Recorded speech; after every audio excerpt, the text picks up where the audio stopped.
shot and goal! That was arena soccer perfection.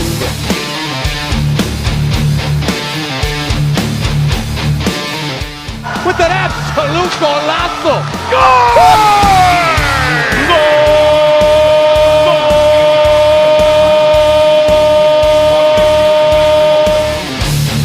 As good a goal as you can see.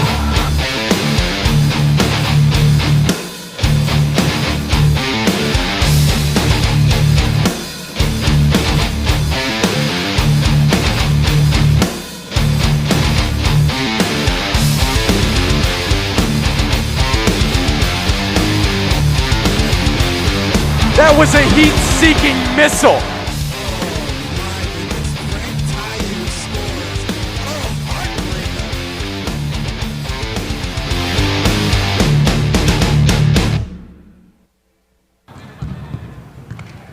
And welcome into the Family Arena, ladies and gentlemen, for this divisional soccer matchup between the Milwaukee Wave and the hometown St. Louis Ambush. Down on the field, I'm Patrick Kelly alongside Matt Bird. And Matt, a tough loss for the Ambush last night. Lost 8-5, but dug themselves in a little bit of a hole. Yeah, anytime you find yourself 7-1 down, by half-time, you're really up against it. If the Ambush are looking for any silver linings, they can look on the third quarter where they managed to peg 3 back. But really, Harrisburg were never in danger of losing that game once they assailed such a big lead. Harrisburg came in, 5-9. On paper, it looked like the Ambush were upset last night. But the Harrisburg Heat, beat the Milwaukee Wave a couple of weeks ago, and it's easy to see now why. Harrisburg were a tough, quick, strong team, and, they really showed it last night. And, today against the Milwaukee Wave, not a lot of rest. I'm really, really worried that the Ambush is slowly starting to feel the effects of a long season. They've played a lot of games compared to a lot of other teams in their division, and 17 hours rest, and it's not even a full day. They're really going to have to bring it tonight against a tough Milwaukee Wave team who are 14-3 on the season. Milwaukee Wave have had our number now for the best part of 4 years since the reincarnation of the St. Louis Ambush, and no rest for the wicked. The Ambush have got to, they can't rest on their laurels. They've got to pick themselves up, and they've got to face Robert Renault. They've got to face Max Ferdinand. They've got to face Ian Bennett. And it is going to be a tough game. As you said, a couple rotations with the Ambush in this lineup. One of the additions is a recent addition from the Tacoma Stars. Mike Scharf going to get one of his first starts for the Ambush. Mike Scharf, he played for the Kitsap Pumas. Anyone who knows anything about soccer in America has heard the name Kitsap Pumas. They're a storied team out on the Bainbridge Island in Washington State. They're perennial overachievers in the U.S. Open Cup. They play in the USL PDL division, and I think they've been enveloped now into the Seattle Sounders MLS organization. Story team. You play for Kitsap Pumas, you've got something about you, and he's going to be a real addition to this team. He's a midfielder, he's a defender. I'm looking for him to get down and dirty. He's going to have to really scrap. He played for Tacoma.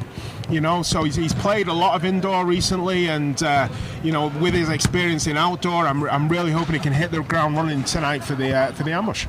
It's going to be a very tough game against Milwaukee. What do you think are the keys to the game for the St. Louis Ambush in this very tough game against the divisional leader? Well, they're going to have to shut down Ian Bennett for a start. Him, Renault, Max Ferdinand, they're going to have to shut down them. They're leading the leagues in all manner of points, assists, goals, but also Andre Hayne. We know a lot about Andre Hayne.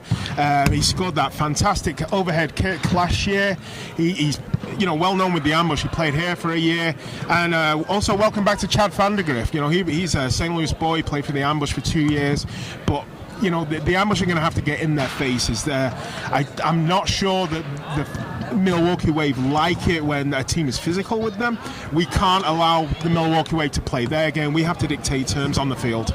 It's going to be a great game between the Milwaukee Wave and the St. Louis Ambush. We're going to have the call shortly, but now we're going to send it up to Brian for the pregame festivities.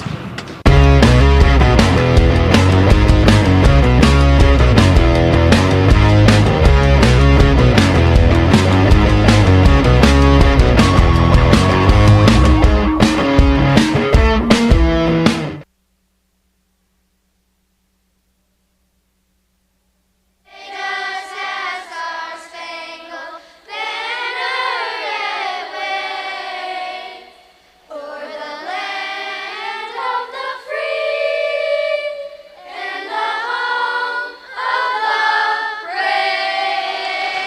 Let's hear for the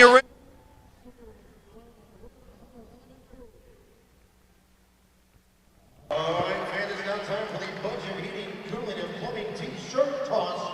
Who wants an ambush t-shirt?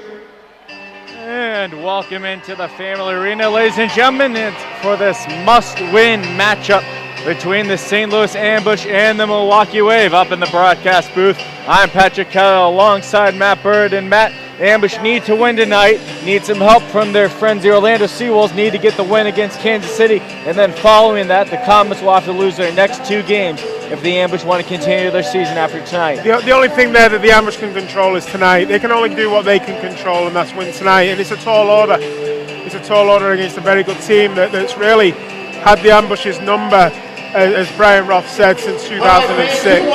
You know, and it's going to be a big hurdle for the Ambush tonight. But to me, the evening feels very similar to this time last season when Monterey, who were an excellent team last year, came in, and I expected them to wipe the floor with the Ambush, and the Ambush kept it very, very tight and took Monterey to overtime. I expect something similar tonight. The Ambush have got nothing to lose and everything to gain. You know, and that's really how the Ambush have been playing a lot all season. Going into the last weekend of the regular season with something to play for is as good as the Ambush could hope for, I think. And here we are. And you know, all they can do is control their own destiny tonight and let the chips fall where they may with regards to Kansas City. And with regards of the Milwaukee Wave, they have the playoffs absolutely sealed up. They're in it. A couple guys sitting for them tonight. Josh Lemos not getting the start. It's going to be Rafa Diaz instead. What do you think their mentality is going into this and continuing for the last 2 games, including the last one against Kansas City? Well, primarily, they've got the division locked up. So primarily, stay healthy, don't get injured. We spoke to Chad Vandergrift before the game, though. He was saying, look, you know, there's new guys coming into this team. There's been squad guys coming into this team for this last couple of games, and they're going to take this opportunity and run with it and see what they can do. You know, there's a long postseason ahead, hopefully, for the Milwaukee Wave, and they want to put in a good performance to hopefully be in consideration for the first team in the postseason. So they're going to come hard. You know, Chad Vandergrift says they want to keep it 3 losses. They don't want any more losses, you know, and they're going to bring it tonight. The team is still stacked. You look at those names, Renault and Bennett, Vandergrift, Hayne. You know, they're bringing it tonight, and the Ambush have to be ready. The Ambush have kept all the games close up until around the 3rd quarter when the Bennett and Renault show got rolling, and with the supporting cast of Ferdinand and Hayne, and they've kind of, once they sniff blood, they go for it. The Ambush can't allow them to sniff blood. The Ambush can't let them show weakness. The Ambush need to be physical, in my opinion, tonight. They have to show that they're ready to go in hard and physical tackles, because I do think with one eye on the postseason, Milwaukee don't want any injuries. They don't want any niggles. They want to be healthy as they can be going into the next month or so. And maybe the Ambush can utilize that. I'm not saying that the Ambush have to play dirty, but they have to play hard. And this is a hard league, and you have to play that way every single time you take the field. Big spark plug for the Ambush tonight. We saw it, the video right before the national anthem during the introductions. Tonight is player coach Everton's last game as a player. After this year, he'll move permanently into a coaching role, and that's going to be a big morale boost for this team, and he's going to be a spark plug all over the field tonight. You have to think that a lot of mixed emotions for him, and he's going to miss playing. I think you look at Landon Donovan coming back to San Diego. He came back because he missed playing, and I think that Everton will miss playing, but I think he's going to relish the coaching role. You can't coach and play at the same time. It's hard to be a player coach. And he's going to primarily concentrate on being a coach, and that's what he knows his future's going to be. You know, he can't play forever. He always said he's going to retire at 38. You know, and he knows that his future endeavors lie behind the bench. And no offense to Landon Donovan, but he said he's not going to be a Landon Donovan. He's not going to be, oh, I'm done, oh, I'm back. He's absolutely sure he's done. He said since a kid, he's aimed for 38 as a retirement age. He pushed it a year further, but according to Everton, this is it for him as Milwaukee trying to work out of their own end. They can't. Here comes Stinson at the own line. A long shot. Header by St. Louis, but 2 good saves by Diaz, and he's tested for the first time tonight. Yeah, we were waxing lyrical on Everton, and we'll surely speak more about that as the game progresses. But a good shot there, and St. Louis was very unlucky with the rebound. He just didn't have enough time to put some direction on the header, but a good save still by the Wave goalkeeper. Renault can't get around Felipe. Taken over by Lucas Almeida. Both teams making some changes, so they're going to send it back to Paulo. Renault pressuring, then a pass intercepted by Alex Bradley. Bradley to Renault in the corner, goes back to Drew Ruggles. He's got some space, so back away from Joanne Laidley. Now Everton finds himself out there. Drew Ruggles just back to Diaz. Diaz keeps on the ground, able to find Bradley cleanly up against Pepe. They're just going to have to send that back for Wiedebach. Good tempo, good early tempo by both teams. Good snapshot by Stinson. And then Milwaukee with lots of possession right now. They're looking eager, they're finding their feet. Crisp passes. Let's hand it off for Luan Oliveira. And you know, if this is the last game of the season for the Ambush, you know, let's make it a good one. Let's have a high intensity game. Let's have some goals. So once again, they need Kansas City to lose all 3 games, including the one tonight. Currently, they are tied at 3 with the Orlando Seawolves at half. So we will keep you up to date with that score as it comes in. Meanwhile, Diaz stepping forward, has a lot of space, so he'll send it off the boards. Down to Pereira. Pereira goes in against Acosta, so they're just going to send it back to Ricardinho, and now it'll be Guilherme Viega. Now Ricardinho again, pressured. This time Reggett coming in close to Chamali. Diaz has some space, sends it far into the corner, but just barely missing the panels of glass, so Ambush gets to take over just 3 minutes into this first quarter. Yeah, good stuff there by the Wave. They kept possession for a good long time, and they seem to have settled down into this game quite well, as you'd expect from the top team in the South Central Division. But here come the Ambush now. And McGee able to hold it off, hands it to Reggett. Now Clayton in the corner, pressured by 2 Wave, tried to push more towards the net, but got knocked off the ball. Good play, pushing it forward. Then Reggett takes it right back, takes a shot, but that maybe got deflected, but it goes wide. Now Ian Bennett, hounded by Mario Marcos. Marcos able to get it away. McGee stepping in, a left foot shot. He scores! McGee opens up scoring early, and it's 1-0 St. Louis. What a nice move by McGee. He just cut to the left. He got the ball, he cut to the left. And beat Rafa on his right-hand side. Nice finish.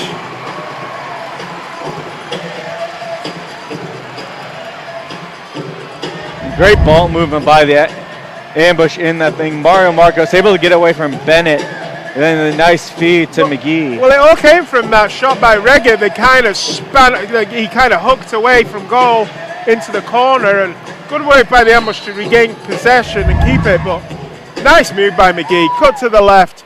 One timer. Ambush goal, his 10th of the season.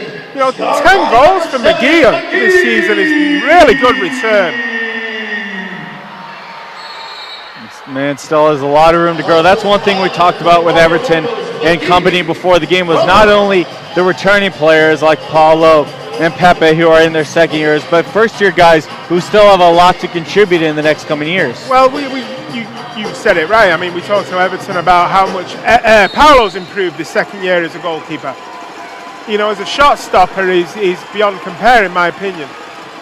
Bennett took a shot. Ruggles got the rebound, but that got deflected. Paulo got a piece of it and cleared up by the Ambush. So you want the rookies in the league that Everton's brought from Brazil. They're still finding their way. They're still learning the ropes in this league. You want them to have the same amount of improvement that you've seen from the likes of Paulo going into next season. because I do think, honestly, I do think this league takes players by surprise, especially some of the foreign players. They come into this league and they think, I'm going to go to America. I'm going to show them how it's done. I'm going to own this team. And they come here and they don't realize how hard this league is. Good play by Reggett. Reggett takes a hard shot that hits the crossbar. He had Felipe in front. He was calling for it, but the Wave are going to take over. Yeah, Felipe was kind of cross at Zach Reggett for taking the shot because Felipe was open there, but you can't blame Zach. He's a striker. That's what he does. He's gonna take the shot.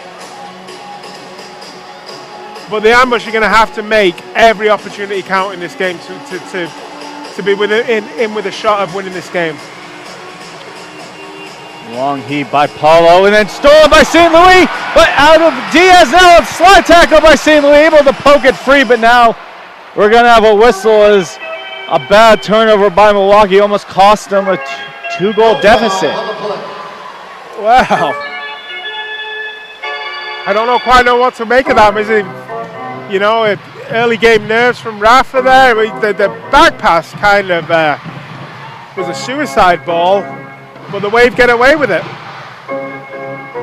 Nice touch up to Viega, then upended by Stinson. Stinson gets sent down. That's going to be a foul on Viega, and he was not happy about that call at all. Just going back and forth. He needs to be careful, though. That was very close to getting a descent against him.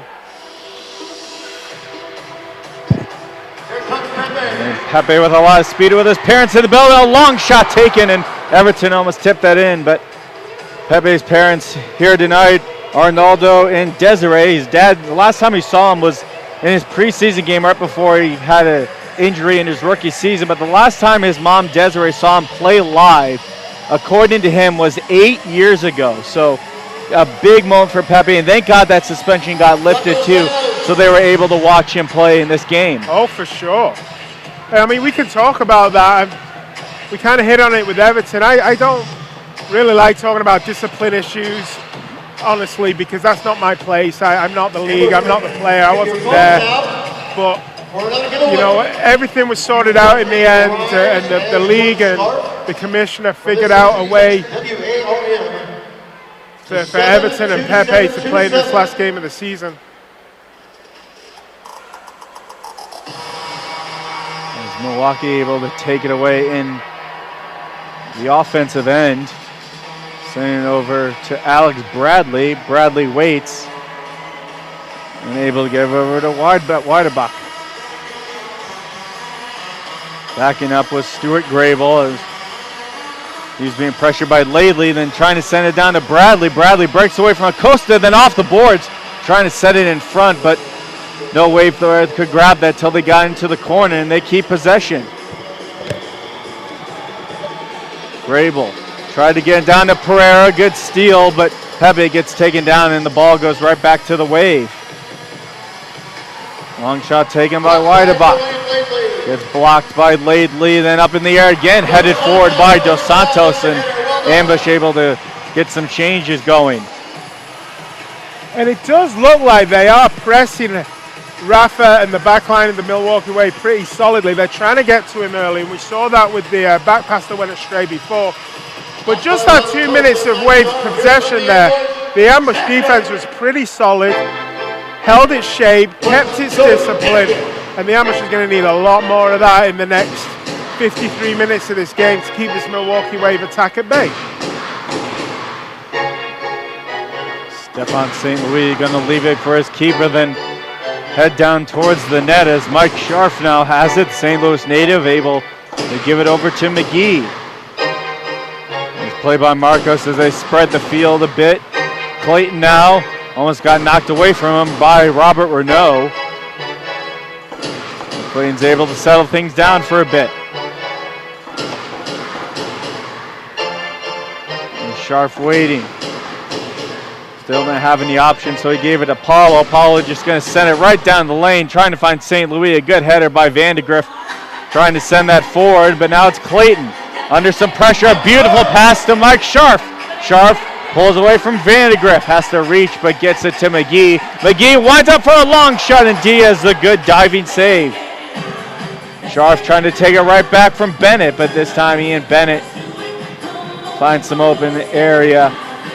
Now Drew Ruggles back and forth with Diaz. Diaz to Bennett. Now Vandegrift after it, almost loses it to St. Louis. Just gonna go back for Diaz, and now Oliveira. Cutting through the middle, able to get around St. Louis, sends him to the ground, but Clayton holds strong. Oliveira.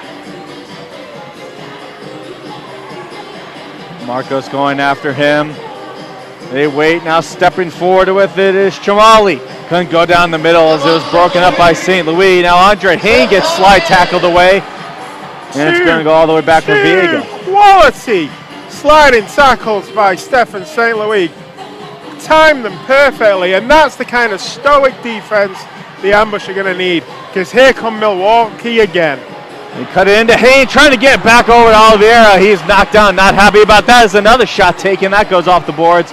It's the best chance of the night so far for Milwaukee. Long pass by Everton, trying to find Mario Marcos. And that was nearly a perfect pass by Everton. The inside of his right boot just curled it across field. Viega just held on to it for a bit. Now Chino pressured by Felipe. Everton going to join in, and he senses the pressure and sends it back to his keeper.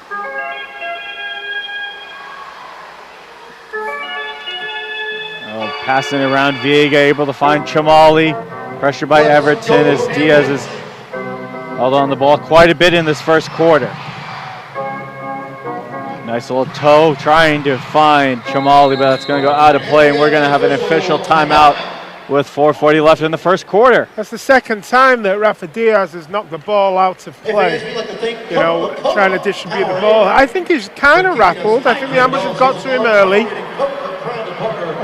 He's going to settle down in this game, but one thing that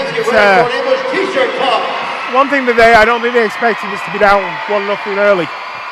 The Ambush have soaked up a lot of possession. They've soaked up a lot of attack from the Milwaukee Wave, but they haven't let them penetrate. I'm going to be a broken record tonight, but that's what the Ambush are going to have to do to keep this game tight. The Milwaukee Wave are going to score. We can't let them score, then score, then score, then score, which has been a symptom of the other 4 losses that we've had against the Wave this season. You know, we've kept it tight then, but once the dam has been breached, it's been a flood coming through. With 4:40 left in the first quarter, we'd like to remind everybody that the MA Sound now has a podcast. Join host Craig Elston as he talks to players, officials, and coaches from across the league and takes you behind the scenes of the MASL. Check out MASLsoccer.com to listen to past episodes and subscribe to the official MASL podcast as playoff picture started to take its form. Of course, still the South Central Division, that second spot still up for grabs. As we've mentioned, the Wave have run away with the division again, and now they're just winning on their opponents. They're just a powerhouse, aren't they? You know, they do it right, but you know, you look at the Ambush coaching scenario with Mark and with Mark Litton and Everton. They're from that school of excellence in Milwaukee. They're trying to replicate that here, and it's paying off. We're going to talk about Everton a lot tonight. Obviously, it's his last game as a player, but he has turned this ball club around. You know, we sat here last season, Patrick, and we were despondent almost sometimes. You know, they won 3 games, one of which were at home. You know, and I wasn't even here for that one game. So we joked about that all last season. That going into the season, what would it bring with you in the booth? But you know, to turn that around and to win 10 games this year is such a marked improvement. To be going into the last game of the season, it's still on the line. I mean, it's mathematically possible, even if not realistically. But it's still there. And the Ambush can only take care of what they can. And that's a bit of a foul there on Drew Ruggles. A bit of a push right there by Felipe, right into the boards. The hair's a bit shorter. I got the wrong guy. Well, Chino's, I think, is usually just as long. He has it up, though. So he does us a favor. We're a long way up here. Ooh, he got hold of that, though. Paolo with a nice save. Wave still pressuring. Felipe all over him, able to poke it free. Now Stinson joining in, pokes into the box. And Paolo long heave forward. Reggett racing after it against Chino, and Chino gonna able to touch it first. Gets it to Rafa Diaz and right back up, finding Alex Bradley at the yellow line. But look at what Zach Reggett did there. He sprinted the length of the field on a lost cause that Chino was able to knock away from him. That's the kind of effort the Ambush are going to have to show to win this game. They're going to have to chase lost causes. They're going to have to block shots. They're going to have to put their bodies on the line to win this game. As I say, it's been a long time since we beat a Milwaukee team on the indoor field. April 1st, 2006, according to our GM, Brian Roth, and that was back at, I'm not sure what it was called at the time, if it was Savas or Scott Trade, but it was downtown in St. Louis. I believe it was the night they retired Darryl Duran's number. Well, how fitting is it tonight that we're honoring Everton's final game as it goes down to Ruggles fighting for it with St. Louis. They're going back and forth. Pokes free to Almeida, but it finds Chad Vandegrift, Chaminade grad of the class of 2008. Yeah, he played 2 years for the Ambush. He played 2 years for St. Louis FC. Good play by Stinson trying to get around Diaz. And that's a blue card. Handball outside the box. I tell you, they've got Rafa Diaz rattled, and he's paid off there because he just can. That was a stray handball. He tried to hide it. He tried to hide it by making it like he hip checked it, but no, that's a handball.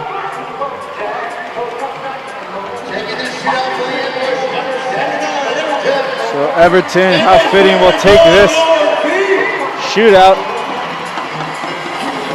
And can they continue to get to Rafa Diaz? As they both await the whistle.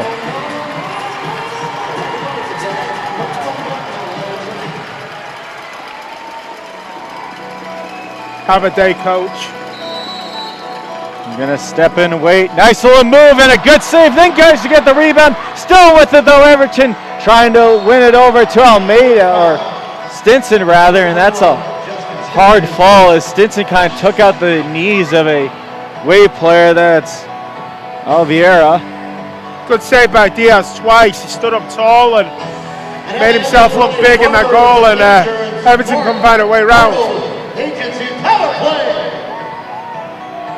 Then the Ambush still have 2 minutes here to try and double their lead. Again, they're going to have to take these opportunities. They're not going to come along often. Almeida sneaks forward with it. We'll start it with Justin Stinson. Almeida waiting. McGee, who had the lone goal so far tonight, and it finds Zach Reggett down into the corner. Back up Almeida. Now Everton almost lost it. Now he does as Ian Bennett takes it away. Able to get around McGee, but he has to forfeit that ball to the Ambush, and he'll just drop back. Just shepherded back by Almeida. We don't talk about what a quality season Almeida's had. He kind of started slow, but the last two and a half months, he's been really impressive as he's grown into this new midfield spot that he's had. Gets fed up to McGee. 50 seconds left to the power play. Shot taken by Almeida. Gets blocked, and that's going to be out on the Wave, so the Ambush get a restart.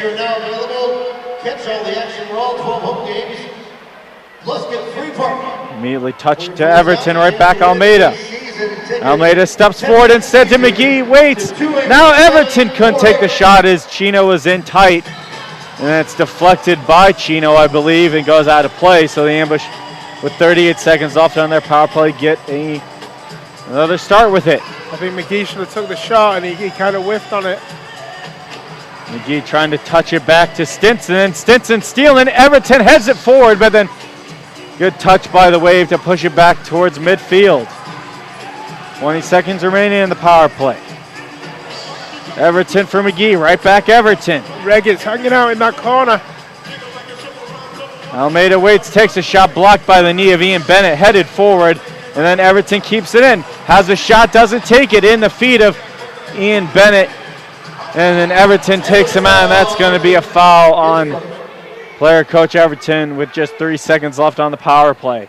You know, we talk about Ian Bennett all the time, you know, with the fact that he's a prolific goal scorer, and he's always up in the points charts for this team, but what defensive work he just did there for 2 minutes. As we're back at even strength, Robert Renault, as they make some changes, getting out the people who killed off that power play, or that penalty kill rather, as it's dropped for Drew Ruggles.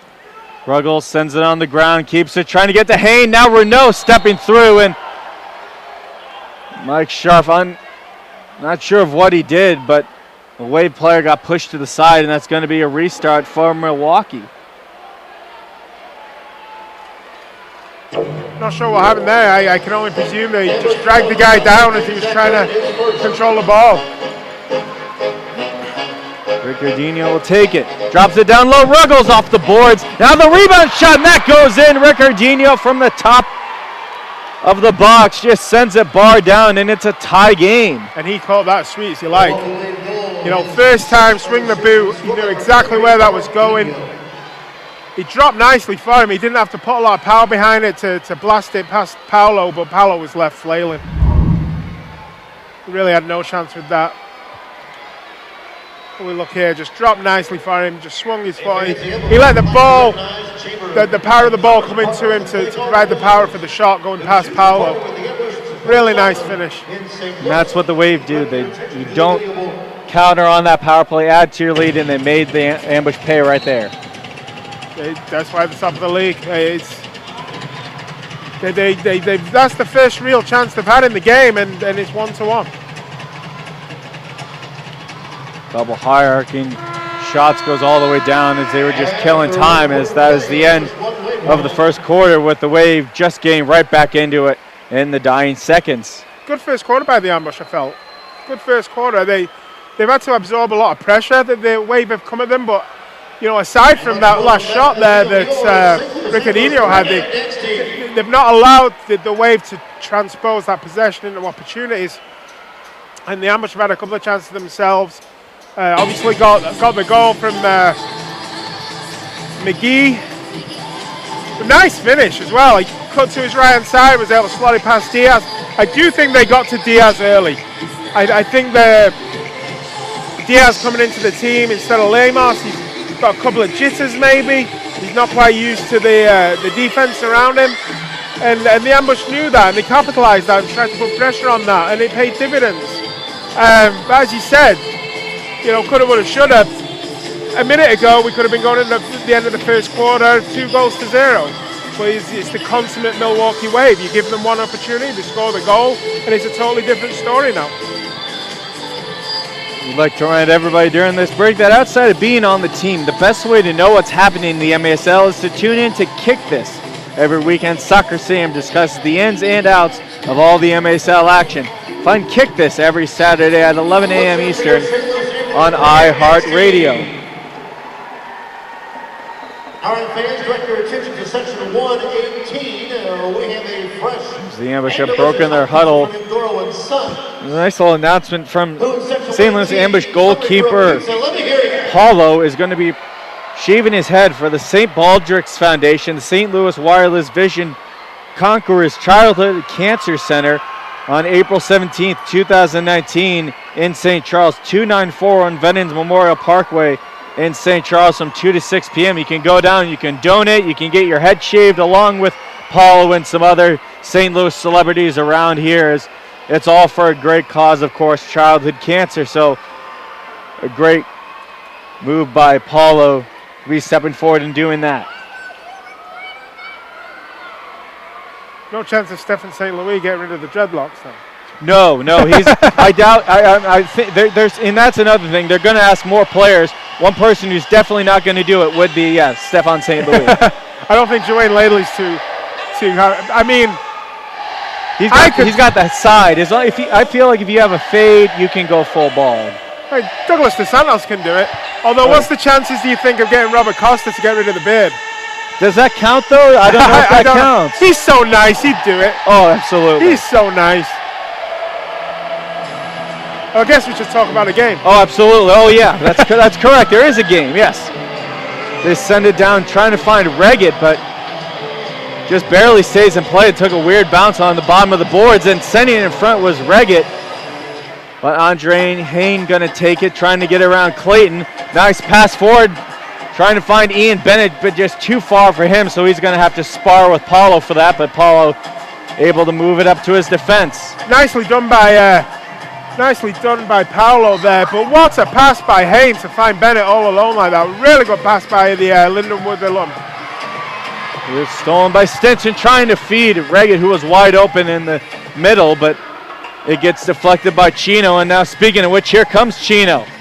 Being pushed up against by Clayton, able to get around, then tripped up by Felipe, and that's going to be a foul. Foul against the Ambush. It would not have surprised me to have seen blue there either. 12, Clayton is first. It's definitely a dangerous fall right there, and got none of the ball, it seemed, as well.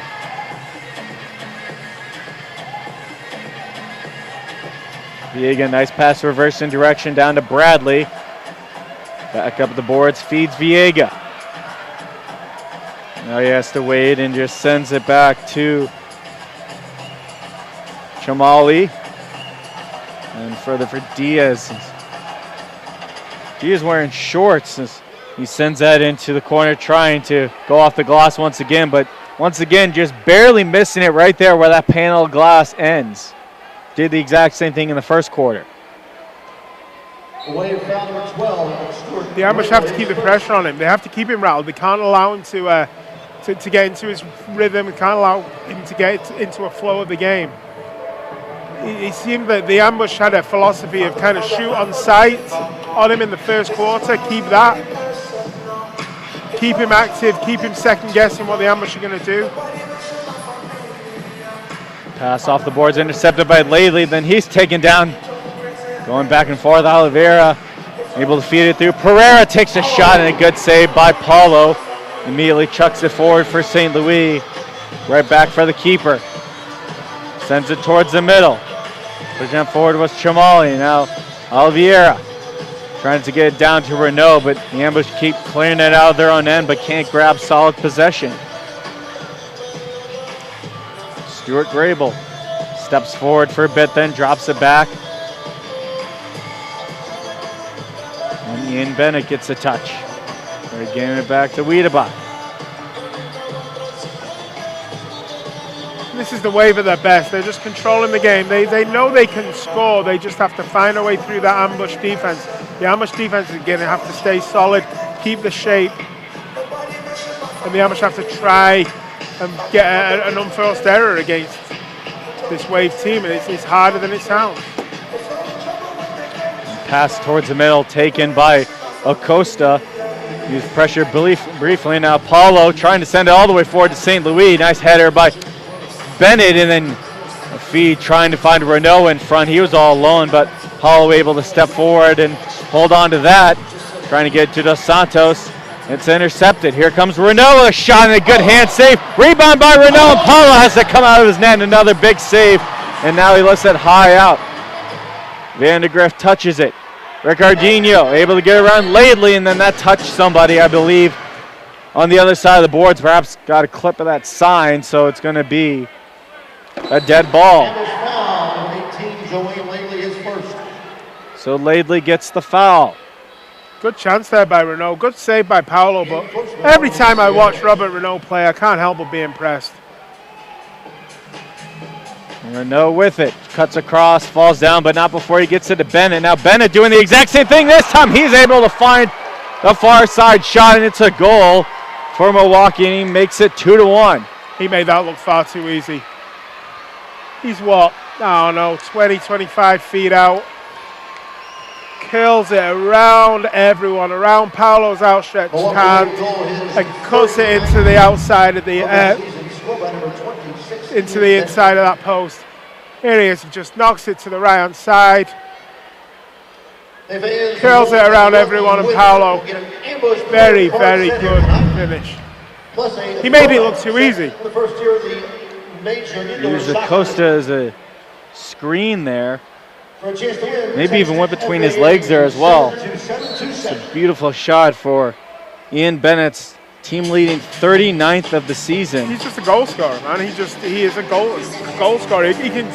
He'll score, he'll poach, he'll get empty netters, but then he'll also score wonder strikes like that. He's a consummate all-round goal scorer. Pepe able to work it down the boards for Everton. They have Sharfen.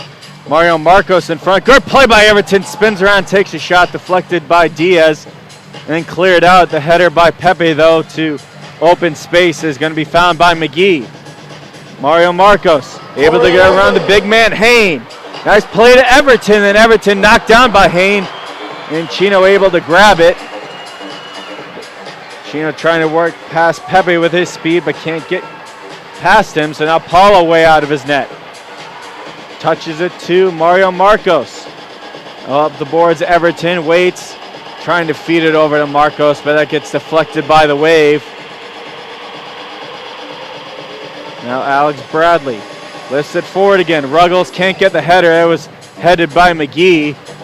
Excellent defensive work by McGee, and he gets to find Mario Marcos.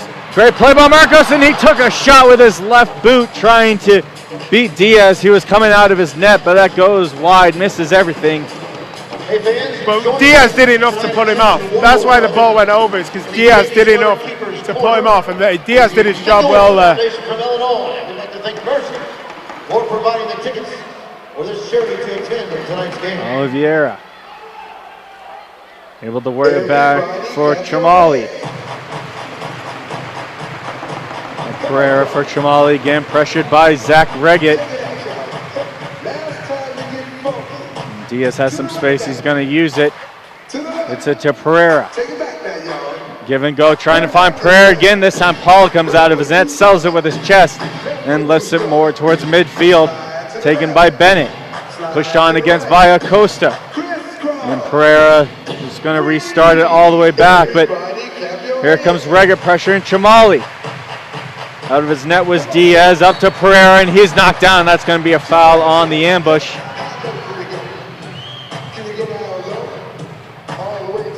Both Chamali and Reggett were started angry for a second. They thought the foul was on their collision. Yeah, Reggett thought he was being called for a foul. It was the one after that. It was the one before that, but Reggett was still none too pleased. Nice play by Viega, able to spring past Felipe, then cuts over to his right foot, but unable to get a shot off. Reggett with Pereira on him, gets it to Paulo, and Paulo just lifting it all the way back towards midfield, where Grable got a piece of that with his header. But Pepe's pressuring Oliveira.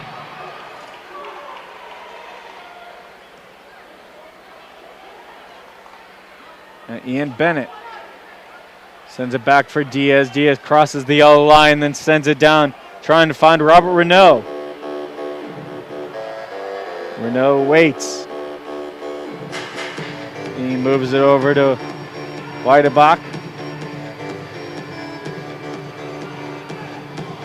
And Renault trying to work past Reggett. Renault goes into the corner and sends it in front.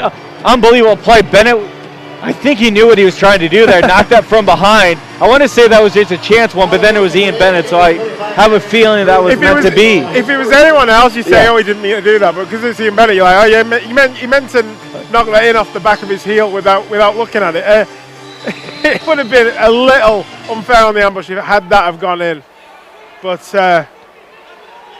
yeah, that was a chance, but I'm not sure Bennett knew about it. But you know, as I say, he can score 25-yard worldies, and he'll also score them off the back of his heel when he's not looking. And this has been a really good Arena Soccer League game, and I hope it doesn't get chippy. I hope it stays at the high tempo it has and doesn't devolve into the chippiness that it seems to be going. We have illegal substitution warning against the ambush. Well, there was a bit of miscommunication. The ambush Maybe changed a bit late as Reggett was favoring one of his wrists on the bench, but he's back looking like he's ready to go out as now St. Louis cutting to the outside, takes a shot and a diving save by Diaz as there was traffic in front. Renault loses it to St. Louis, a shot taken, misses wide and hits the glass, goes right back to the Wave. The first shot by St. Louis was really good and it really tested Diaz. The second shot, not so much. I don't think St. Louis realized how much time he had to settle himself down there. Ricardinho is being pushed against by both Dos Santos and St. Louis. Finally got sent down, and the Ambush are going to get the foul, so Dos Santos picks up the foul. Here's Drew Ruggles waits, takes a shot off the boards in front, and getting a hold of that was Hayne, but he couldn't hold on to it, trying to settle it, but pass trying to find Clayton gets deflected. Now Andre Hayne loses it to Clayton. Clayton feeds it up for Stinson. A shot, he shoots and scores! Justin Stinson breaks in, takes it himself, and it's a tie game. And Stinson just Ian Bennetted that into the top of the net. He rifled that. Again from around, 20, 25 yards? Really nice play by the Ambush to get the ball to Stinson, but he had a lot of space. Ruggles kind of stood off him a little bit, gave Stinson all the room he needed to pick his spot, and he's there celebrating with the fans. And it's 2-2. It's been a good game, Patrick. His 19th goal of the season.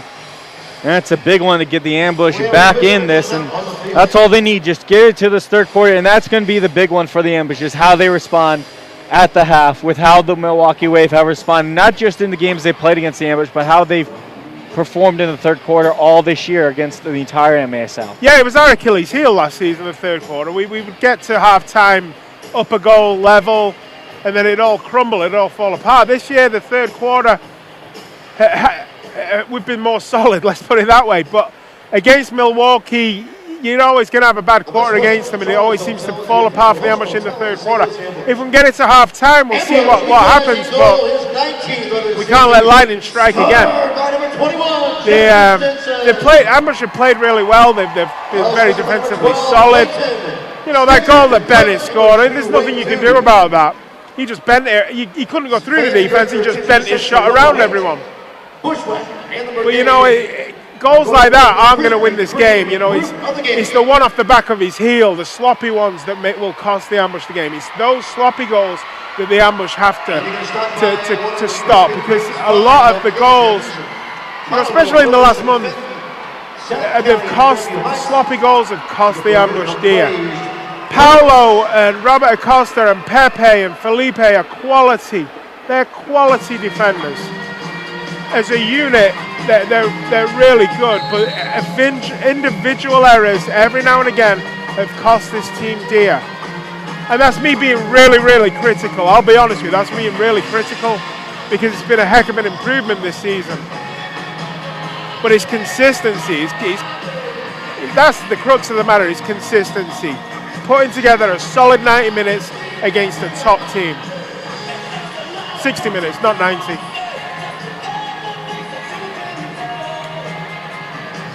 Touched up to Chad Vandegrift, and he's just going to send it back for Chino. Now Ian Bennett, nice move to get around Mike Sharp. A long shot taken. Hayne able to get it past Robert Acosta and finishes it into the net as that snuck past Paulo and then was just sitting there waiting for somebody to slap it in. And we'll see the replay here, right? Watch this turn by Ian Bennett. I think he spins around Justin Stinson. This is amazing. Watch it. He just turns him. He doesn't even touch the ball. He just lets the ball do the work to get past Stinson, puts in a killer cross. Acosta can't deal with it, and Andre Hayne is left with a tap in. But it was the turn by Bennett that made that goal. Hayne gets his 9th of the season, puts his team back up by 1. Another ex-Ambush player coming back to haunt us. Paulo waits, sends it all the way down, trying to find Mario Marcos, then picked up by Felipe off a header. And it's just slowing everything down. Good play by Paulo, able to find Everton in the corner. Everton bounces it over a player, I believe that was Pereira, and then taking him down was Pereira, and he's going to get the foul. I think Marcos wanted to take a quick free kick there, and Everton was like, hold on, let's think about this. Let's talk about this. I think Everton wants him to back up maybe a bit more. Marcos drops it for Everton. The shot taken, blocked by Chino. Then that'll bounce and then stay in play. So Paulo's forced to knock it out. Immediately started up again by Milwaukee. They rush in. Pereira can't get around Pepe. A nice play by him, but now it looks like Everton's going to get a blue card as a Milwaukee player did get sent down to the ground in the back of the play. Well, I'm going to have to see this one again. Because Milwaukee took the kick inbounds real quick while Paulo was out of the goal. And I missed the foul was. Maybe they're calling it high boot. And it was dissent against Everton. I'm not real sure, but. Well, the card came after the whistle had already blown. It couldn't have been from the initial trip. Bennett had a chance there. Good play by Paul. He was very aggressive there. And now Pepe racing up against Chino, but Chino's going to beat him to it. Either way, the ambush have got to kill the next minute 34 down a man. Chino moves forward for Ricardinho. Already has one tonight. Sends it down for Ian Bennett. Bennett right back up, Ricardinho. And Ian Bennett again with two. Now Chino, right down the middle of the area. Shot. Good save by Paulo. Cleared to the side by the ambush, but it goes back towards Pepe, and he's able to clear it out. Quality save by Paulo. Didn't see that till late. It's more a cat-like reflex save. Man, and if it's not hard enough to play the Milwaukee Wave with the equal amount of guys, the next minute's going to be rough. Here goes to Ricardinho. He steps in, trying to get around Pepe instead. To Ian Bennett. Now Bennett back up against Pepe at the outline. A shot taken, blocked by his own man. And the rebound trying to be grabbed by Chino, stolen by Zach Reggett, and then taken right back by Robert Renault. 23 seconds to go on the penalty. I'd say for the ambush it's imperative going forward in this game that they do not concede. Shot taken, I believe by Ricardinho, just barely missed as the net was open. That was actually Oliveira as Ricardinho took the shot there, and now face dropped to the face, and that's going to be Chino who got the foul. Not going to get a blue card though, as you have a bit of a sell by McGee, but it worked out. I think it was a little bit of a sell. That said, hands above the neck is an automatic blue card in my opinion. That's what's been said to us before, as Everton's just going to leave it behind for Mario Marcos. They try to give it in front. Now Everton cuts in front, and he scores in his final game. Everton gets on the board and ties it at 3. And look at that. The athleticism of Everton still at the age of 39. A really tidy finish. He managed to nutmeg Diaz in goal. Looking at the replay here, off the boards, a lucky rebound, it splits the defenders, and Everton's on hand to knock it right through the pins of Rafa Diaz.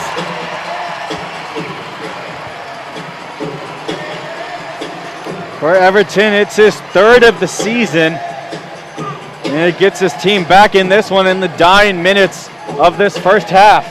I mean, he can't have been out of the penalty box long. No, he wasn't. No, he had just come out on that pat when they were cutting across. I didn't even know the penalty was finished. I was watching the play on the field, and then up he pops, and it's 3-3.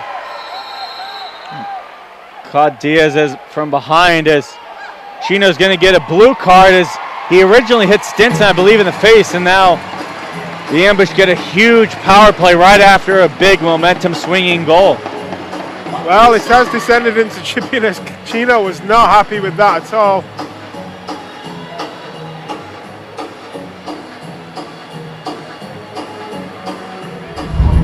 I'm going to see here a little replay. Well, didn't see much from that angle. They were going back and forth, I guess. Chino did something that the refs took exception to.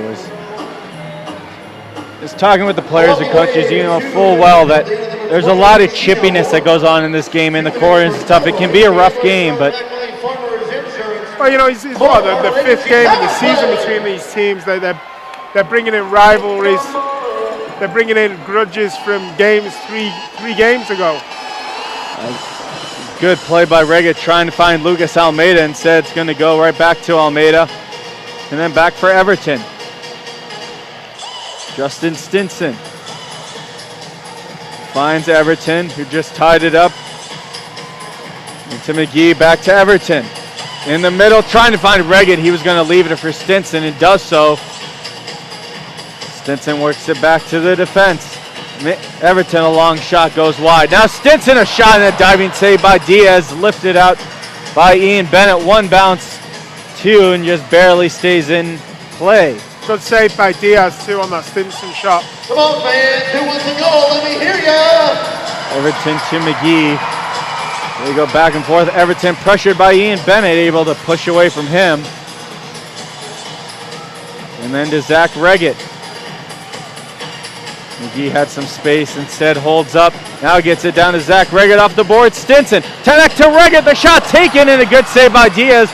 Rebound gets grabbed by Viega. He's knocked down by McGee, and that's going to be a foul on St. Louis.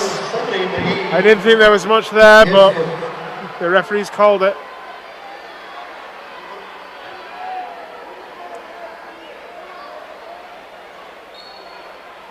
Oof. Milwaukee sends it all the way down looking for Bennett. Stinson stumbles, and Bennett tried to take a shot, but he was looking to lift that over Paulo. Instead, it goes out of play. Just 33 seconds left.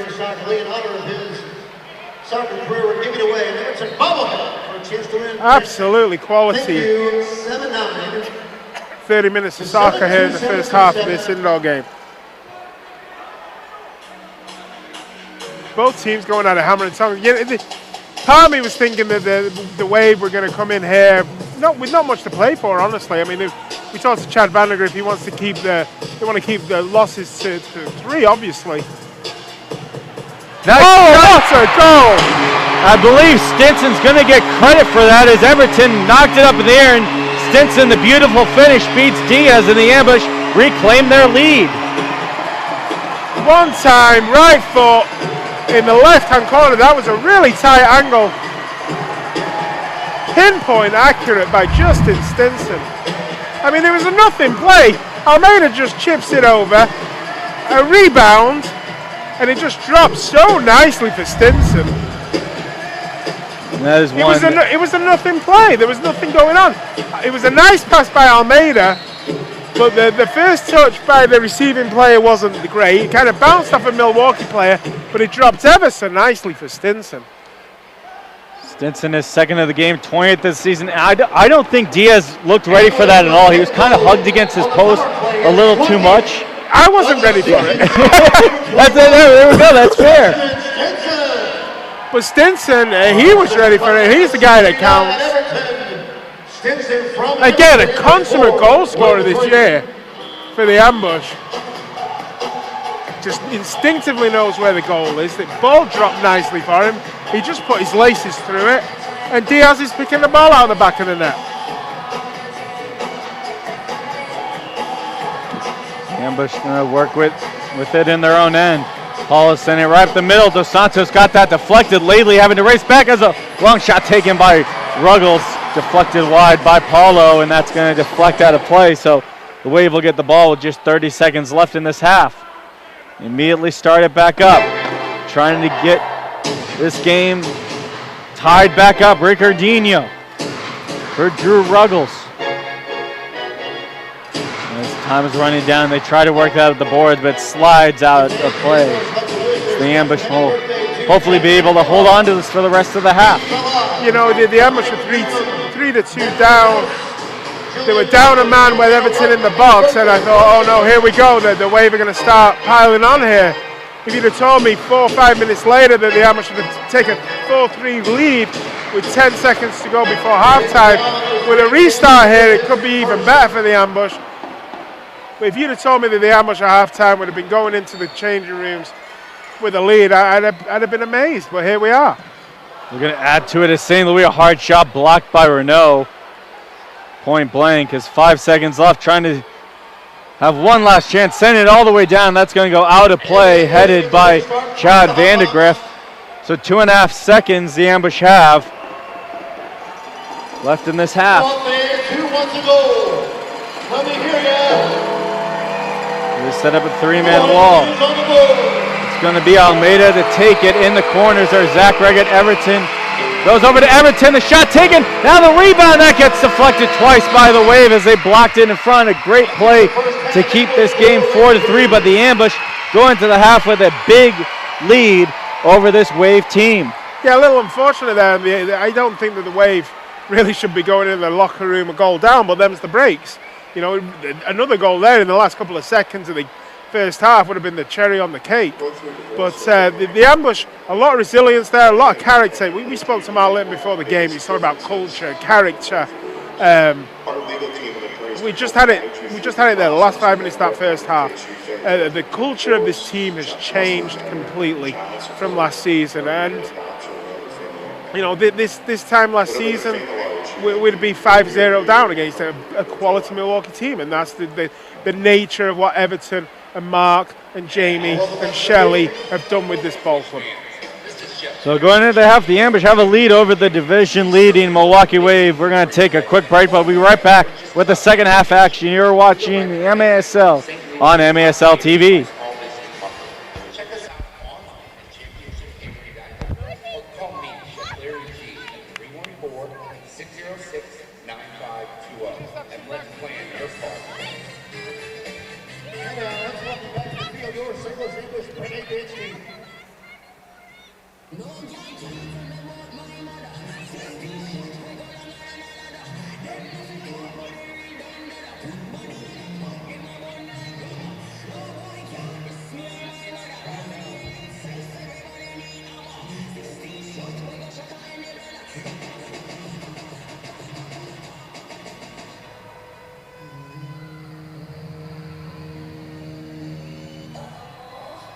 Back again, back to back, made back, stack the ends. Told them I'm Slim Shady, back to end. Reroll, about to make these drop again. Diamond chains on my ankle. Young money in the cut like a shakeout. Tell tip fuck the bands on my paper. Show my hair like a steak. Big back like robot. Big back,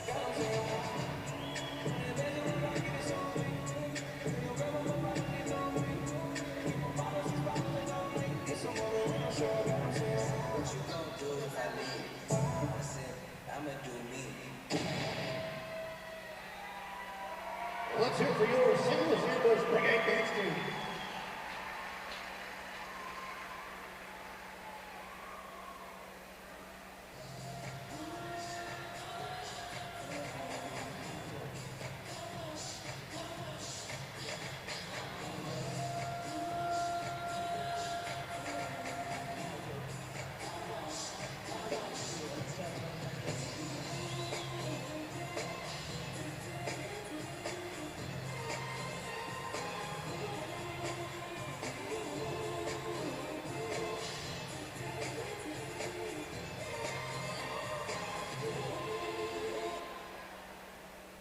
One of the biggest things for me is my family.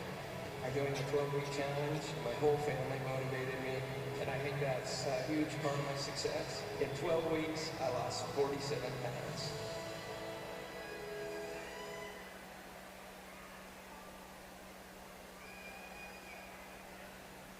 Ladies and gentlemen, I'm DJ Brew. I am here with Emma,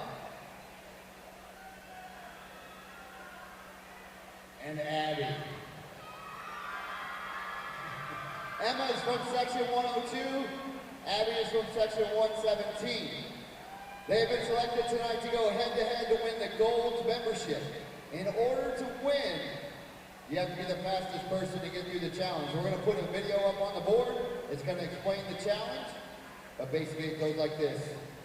Do 5 curls, run through the ladder, shoot on over to the cone, touch that cone, touch the other cone, go all the way around the letters over there, back to the cone, back through the ladders, and then score the goal. First person to score the goal wins, but they are not doing this just for themselves. They're doing this also for your entire section. So section 102, make some noise. And section 117, make some noise. Are you girls ready? On your mark, get set, go. Cheer them on if you're in 117 and 102.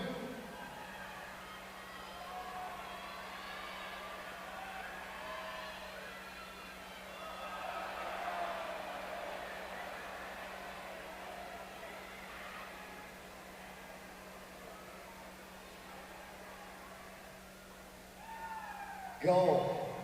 Did you go around the cone? Or the sign? Go. All right, here's the deal. The good news is it's fan appreciation tonight, so that means both of you win, and we're giving away free car washes for every person in the section 102 and 117. How about that, y'all? Make some noise.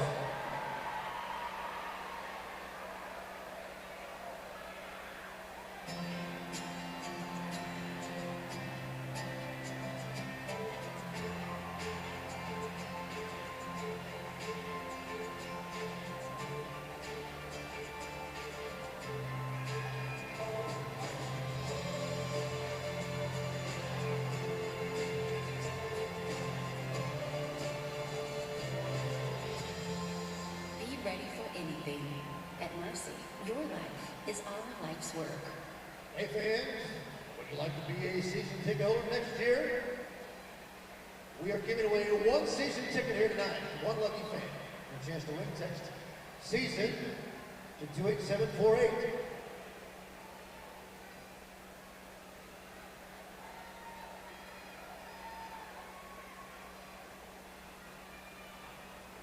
Please join the ambush and supporting the ambush alumni player Cody Kostakis in his efforts to bring soccer to the youth in Benin, Africa.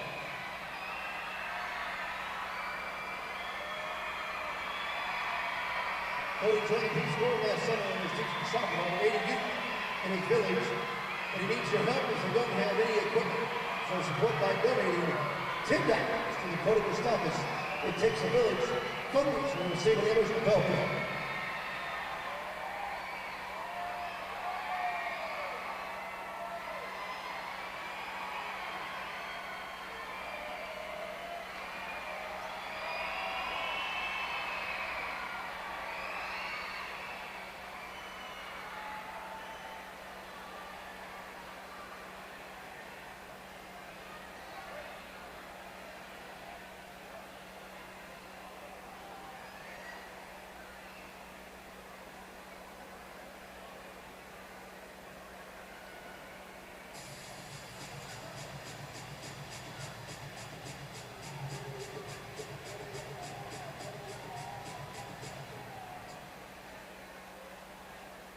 For mouth-watering food, come to Stephanina's Pizzeria and Restaurant, where we use chef-soaked Italian recipes to prepare your pizzas, pasta, salads, steaks, chicken, seafood, and a long list of appetizers. Delicious homemade sauces and all the best ingredients will make family-friendly Stephanina's your favorite place to eat. Check our website for nightly specials, events, and prizes. Order online or come to one of our 5 locations. Owned and operated by Steph's children and grandchildren, Stephanina's Pizzeria and Restaurant delivers true original Italian recipes. Steph'sPizza.com.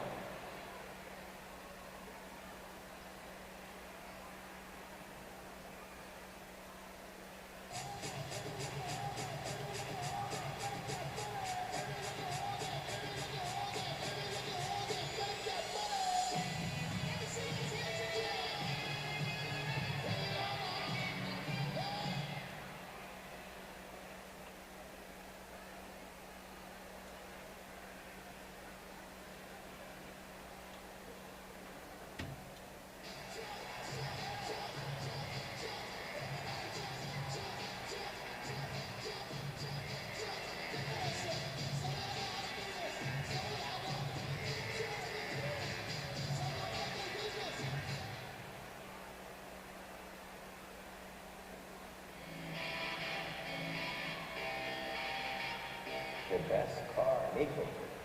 BMW. Yeah, it's pretty sweet. X5. I don't understand much of cars.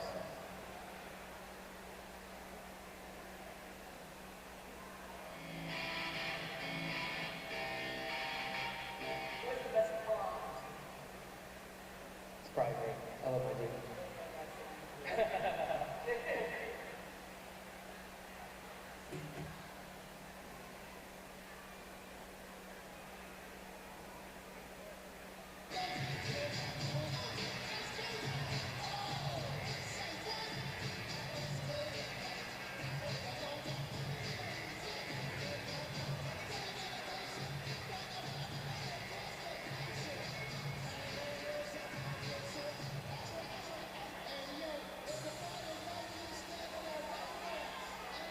At this time, the St. Louis Ambush would like to honor those who have served in our armed forces. If you are active duty, a veteran, or serving in the National Guard, please stand up and be recognized. Ladies and gentlemen, help the ambush thank these men and women for their courageous sacrifice, dedication, and love for our country. Thank you all for your service.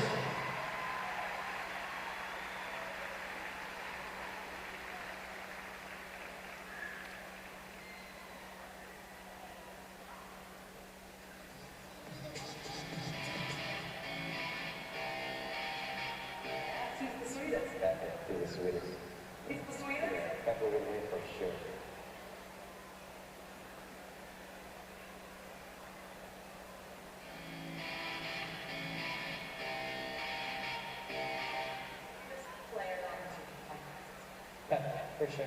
Not even. My favorite part. I wouldn't say. Those two are equally the nicest people ever.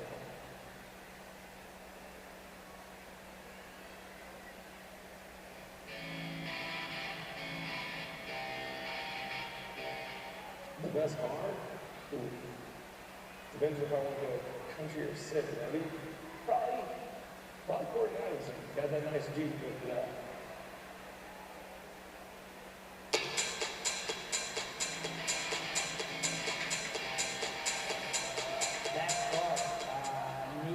He has too many.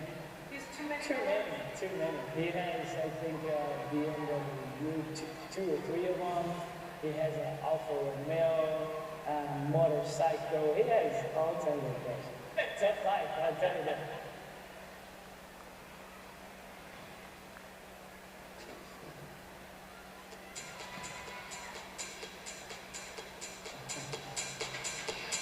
Ladies and gentlemen, check out the Jumbotron. It's time for the BJ Crew Dance Cam. Let me see your moves out there. What do you got?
Take a breath. You're all Yeah, right. yeah. Take a breath. Alrighty. Take a drink of water real quick.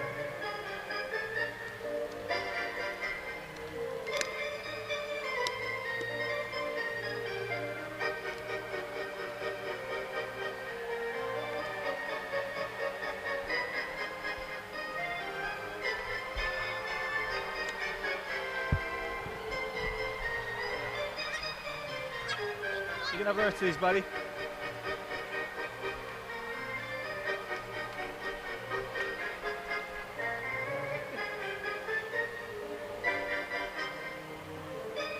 Good.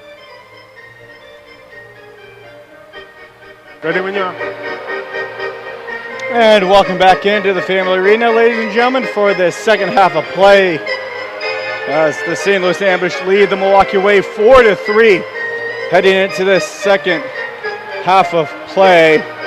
As ambush goals have been scored by McGee, 2 by Stinson, and 1 by Everton. And for Milwaukee, it was Ricardinho. Bennett has 2. And that's where we stand right now. Really good half of soccer. Let's not kid ourselves. Some quality goals. And here's Almeida all on his own. Here comes Lucas. Oh, great left arm save. Felipe gets the rebound. That goes in front. No. Oh, Lucas was pressuring but got knocked down in the box. Or else he had a chance for a good goal. Almost how Everton scored his goal back in the first half. I just hope that chance by Almeida doesn't come back to rue the ambush. That was a golden opportunity to get a 2-goal lead in this game, which would be priceless. But Rafa Diaz came up big with essentially 15 seconds into the second half. So he got tested early, and now it's Chino. Chino pressured by Stinson. Nice play by Stinson, able to take that back away from him. Tries to back away. Moving over to Reggett. Instead, here comes Pepe right off the bench. Try to go the give and go with Reggett, but it gets taken by Hain.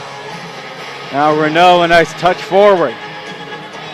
Goes off Reggett's arm. No calls. Renault able to bust past Dos Santos, but couldn't regain the possession of the ball. As now Stinson goes down, loses it to Andre Hain.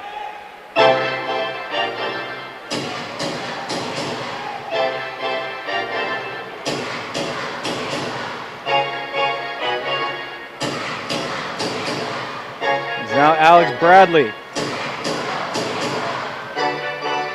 He's gonna wait now Chamali. Back for Chad Vandegrift.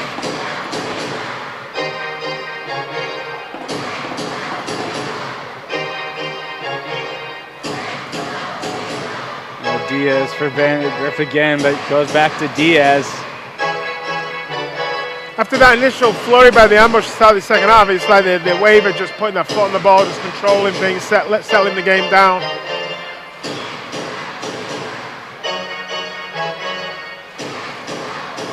Olivier pressured by 2 ambush players, and they're able to take it away. Zach Reggett finds open space to Dos Santos. 2 Wave pressuring.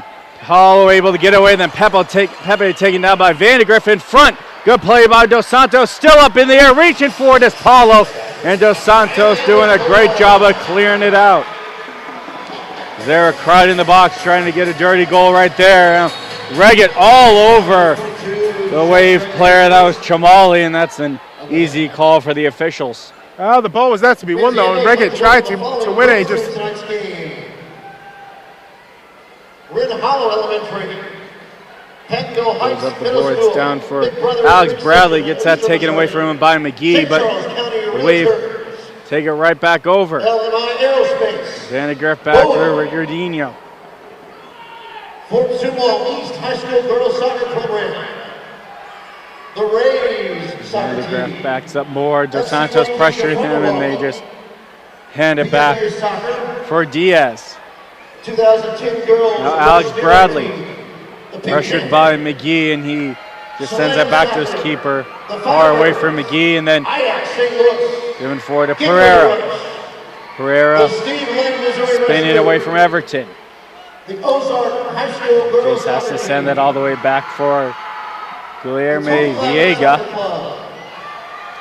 Now Diaz able to feed Bradley, trying to settle it. Now has to get around Rob Acosta as that went off the boards, and Acosta gets set down hard to the ground by Ian Bennett. And Acosta appears hurt, and so does Paulo, who had been fallen on. Paulo's holding on to his right leg. They're just trying to buy their defense some time to rest up there. The Wave were running the ambush ragged a little bit, but I've been impressed with the intensity that the ambush have brought here. They know they're going to have to play 110% tonight, and so far so good they brought it. Now, that said, can they keep up that amount of intensity for a full 60 minutes? I'm not sure. Maybe the Milwaukee Wave are kind of stepping back a little bit, let the ambush run out of steam, and then they can hammer them. That might be the game plan. But so far, the ambush have played very hard, very fast, and they've got the lead that they deserve. St. Louis holding on to the ball. They had some options, but instead sending it all the way back to Paulo as the ambush. Then change Acosta for McGee. Well, Paulo trying to find Clayton. He's taken down by Ricardinho. That's going to be a blue card on the Wave. A big call for the ambushes. Clayton is still down on the field. It looks like he's just maybe trying to reconvene himself real quick.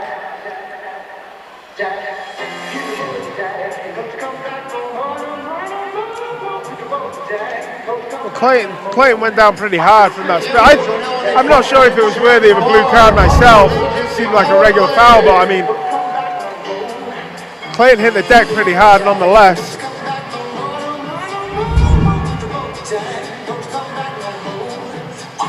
The ambush get another chance for the power plays. Ricardinho heads to the box, looking to add to their lead. Come on, fans, let me hear you put your hands together. McGee and Everton going back and forth. Everton pressured by Grable, so they back away. Now McGee down for Everton. Everton waits. Back to McGee. Now Everton down low to Stinson. Back up top, Everton. The shot taken. Goes right back for Justin Stinson. But that shot could have hit anyone. It could have deflected and bounced to anywhere. Still a worthy shot to take, but that's a bad pass there by Zach. Trying to feed it through to McGee. Instead, Everton able to settle it back down. Now long shot looking to be taken by Almeida. Now Everton will take one that just barely misses wide. Hits the glass. And then it closing in on Lucas Almeida. Now Everton waits. Gets it in for McGee, and then back up Almeida for Everton. Now Zach Reggett look towards the middle, towards McGee. Instead, looking to go over to Stinson. Well read by Diaz, though. He saw the danger there. He saw Almeida was on, not Almeida. He saw Stinson was on the back post waiting to pounce. He just came out and calmly collected that ball. Come on, fans, let me hear you. Who wants to go? Go on the power play. Power play, let me hear you. Everton down for McGee. Stinson hit hard. Able to get back to McGee. McGee now wide open. Almeida waits, shoots. He scores! Lucas Almeida, long boot, finds the top corner. It's 5-3 ambush. What a strike! Top corner. Diaz, no chance. That may be a better goal than the winning goal that Almeida scored off the underside of the post in overtime. What a strike this was by Lucas Almeida. Right boot, wallop, top corner. Ball got stuck at the stanchion. Oh, calm as you like. Well, another power play goal as although the ambush are up by 2 now, the Kansas City Comets have beaten the Orlando City Seawolves by the final score of 7-6. So the Wave will play Kansas City in the opening round of the South Central Division playoffs. The ambush just trying to add to the lead. Now St. Louis shoots! He scores! over and down, but not going out without a fight and gain this crowd back into it. They pile on. It's 6-3 St. Louis. What a turn and strike that was. Long come forward. I think Ruggles was caught a little flat-footed. And St. Louis, turn and shot.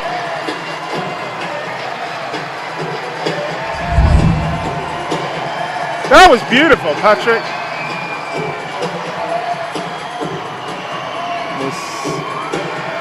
St. Louis going to get his 10th on the season. And you know, despite what's happened in Kansas City, all the Ambush could do was win tonight. And they can still do that. They can still send these fans home. This is a pretty good crowd, by the way, tonight. They send these fans home happy, and they'll come back next season.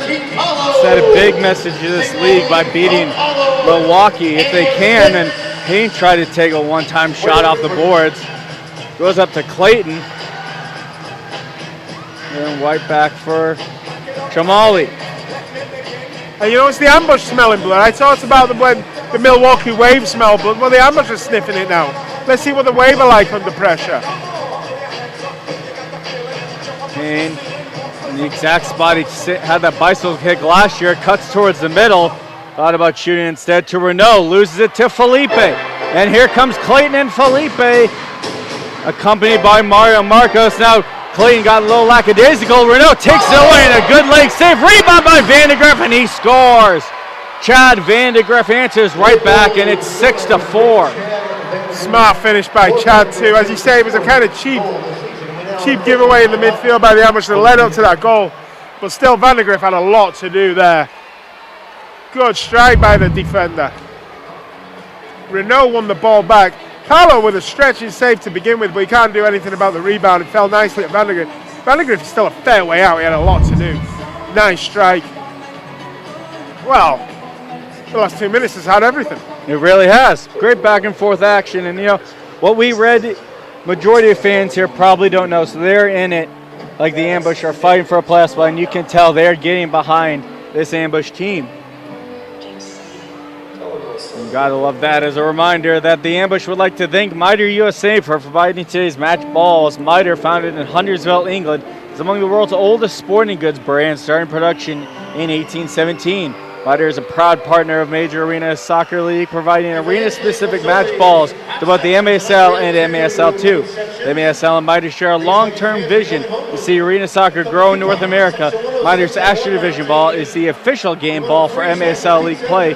Miter's Astro Division, designed specifically for play on artificial surfaces, it features a more accurate flight path than the average ball and has a 30% reduced bounce to make it play more efficiently in arena soccer. Vandegrift able to get his 4th of the season, narrows the lead to 2 for St. Louis. Halfway through this third quarter. There's a couple of boos there when Vandegrift scored. That was a little harsh. I like Chad. The fans obviously remember him as a former Ambush player and giving him some of the Gordy Gerson treatment. So you missed it. Almeida just reached into the boards a little bit and got a header, but then a shot taken right back. Now Oliveira goes around in front. Bennett trying to get the goal, but instead Paulo able to hold on to it. But it was going out of play. It was going to land in the crowd. Almeida leans over, has it hit the back of his head, just lands right back in play. An extremely smart play. But you know what? They've had to play to get this lead, to get any lead against Milwaukee, be it 1 goal, 2 goal, 3 goal, whatever. You have to play 110%. It's the little things like that. You know, going that extra little bit is what's going to win the Ambush this game.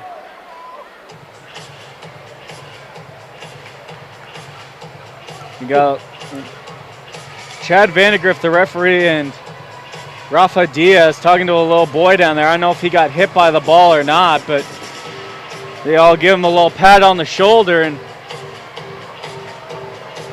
they're back down here, ready to resume plays. It's going to be a restart for the Milwaukee Wave.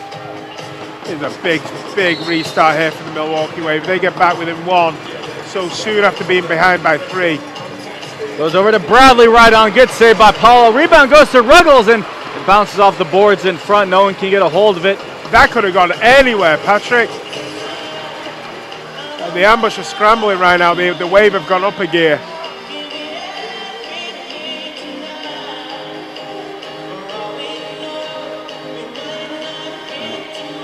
Oliveira back to for Drew Ruggles. Off the boards, finds Alex Bradley. Bradley with Reggett at his back, just sends it back to Ruggles. They're just going back and forth, looking for a shooting lane. Oliveira loses it. McGee looking for a long boot, but that's going to go wide as Diaz was retreating back into his net. And Pepe was free and open if he could have been found there, and he was having words.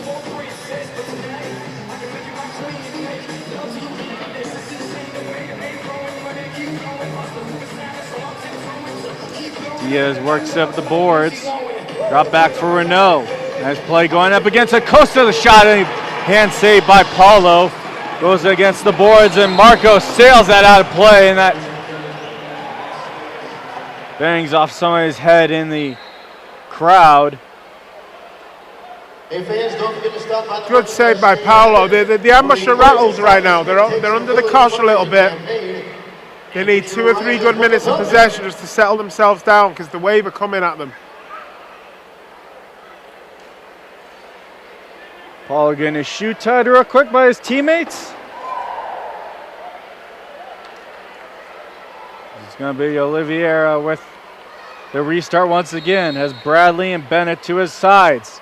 Leaves it for Bennett. The shot taken right on. Another big save for Paulo. And Paulo thrives on that stuff. It was shot directly at him, but it was shot with some venom by him, Bennett.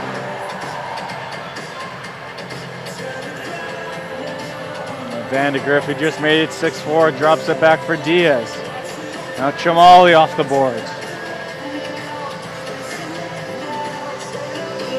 Diaz again sends it all the way down. Bradley pressured by Felipe, and he's able to get it away. Vandegrift faking it, and just back for his goalkeeper.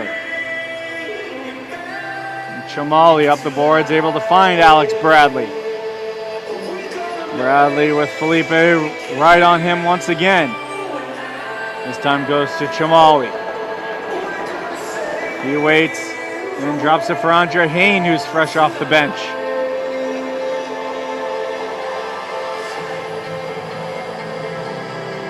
Vandegrift sends it back.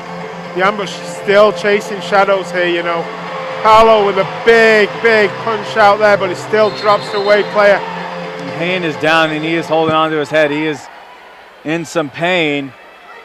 Yeah, there was a big collision. I believe that was Dos Santos also going up with Paulo and Hain, and they all three collided right there at the top of the box. Well, like before, I mean, if the ball's there, it'd be one. Fair play to Andre Hain for getting up there and having a go. The ball's there, it'd be one.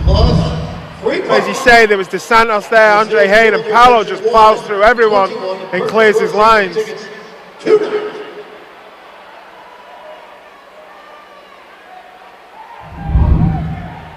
You know, Paulo just made sure that everything was cleared. Andre Hain and Dos Santos and the ball. You may enter through the main lobby. Please do not jump over the boards. Hain, I believe, maybe wanted a little explanation, but he might have to go out here since he was down. The whistle was blown because of his injury. And yeah, they're going to make him at least go out briefly, as out comes Robert Renault. I mean, Hain's not happy, but it makes sense, especially with a head injury, you know, with concussion protocols and all that.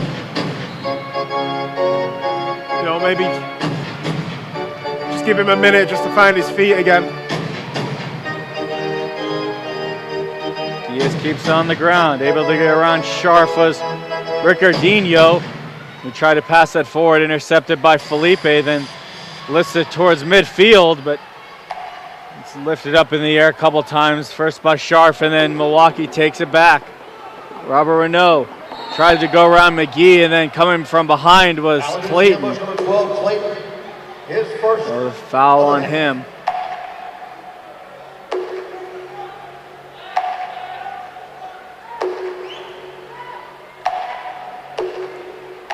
swear, every time I watch Robert Renault, I'm consistently impressed with him. He's a big boy, but he can move and he can play.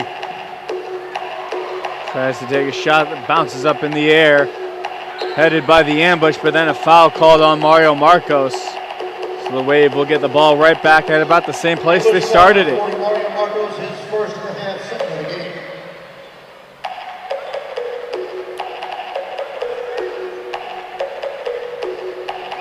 You know, I hate to be a homer, but I'm just hoping and praying here that the ambush hold on for these 4 minutes. Because they keep saying if the Wave sniff a weakness, they're going to expose it. Jorginho cut towards the middle, but an easy save for Paulo.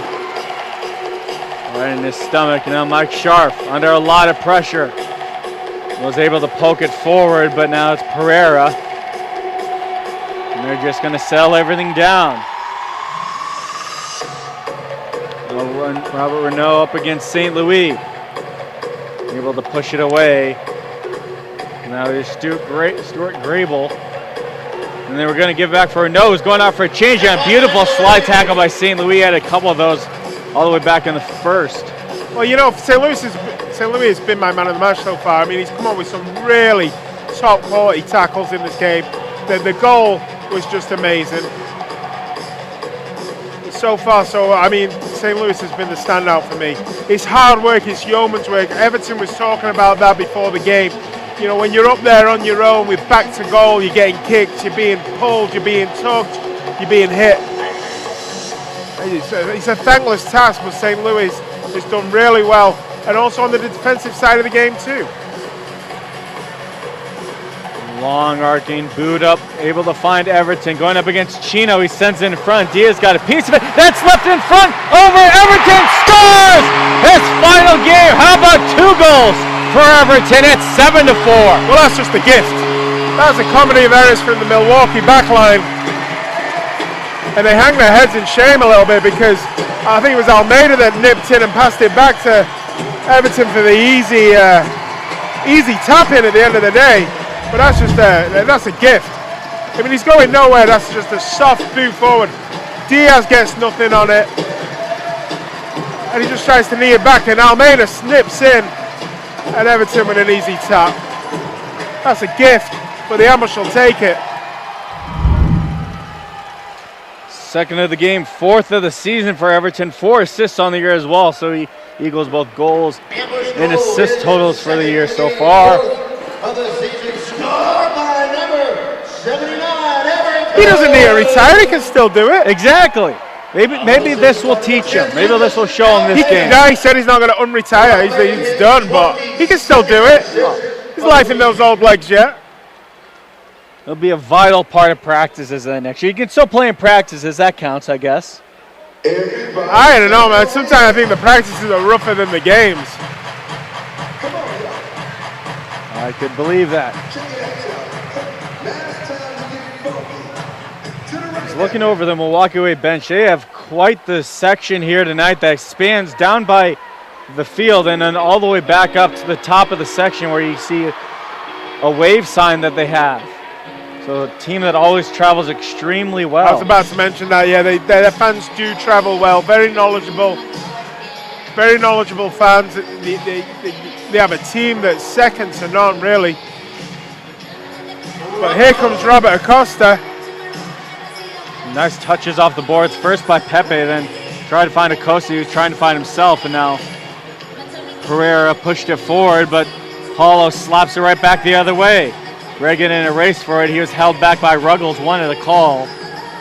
But Chad Vandergriff able to grab solid possession. But looking over at those Milwaukee Wave fans right now, they're looking a bit glum, you know. I don't think they can expect to come down here and be down by 3 goals with a minute to go in the 3rd quarter. Big quarter for the ambush. Lately going against Chamali in front, Renault, a wide open end, he's not going to miss that. Chamali able to score and makes it 7-5. As there's a collision afterwards, Felipe is down, and Chamali was grabbing his face as well, so maybe both of them got a piece of each other. Yeah, Felipe is calling out the trainer. Well, that's after the goal. Really nice finish by Renault. One time, open goal. And then just a collision afterwards. There's nothing there by Chamal, and he grabs this. Did Felipe even touch his face there? Did he straight? He just. It's just a collision. It's the chippiness of the game. It's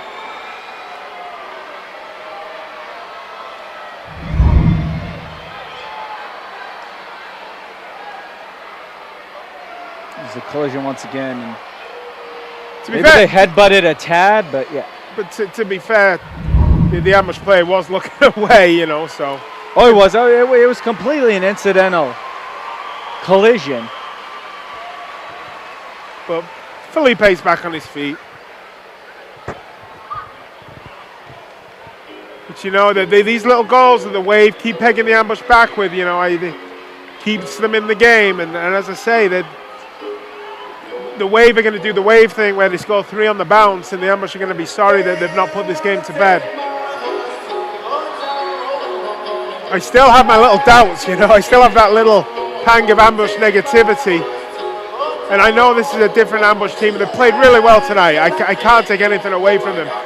You know, to have a 2-goal lead with 30 seconds to go at the end of the third quarter is still a phenomenal. Beautiful pass by Paulo, finds Dos Santos. Now St. Louis. He waits, cuts more towards the middle, now into the corner. Dos Santos shot it across the crease. No one could grab it though.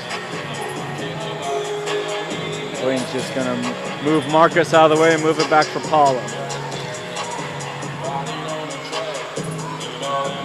Trying to kill more time. Paulo sends it all the way down and going to go off the glass with 1 second left. Push forward by the Wave, and that is the end of the third quarter as the ambush add another goal there. And they get 7-5 heading to that final quarter of play for the St. Louis season. You said at the beginning of the game that you were concerned about, you know, the latter stages of the game. I said I was concerned about whether the ambush would be able to keep up this intensity that they had showed in the first half.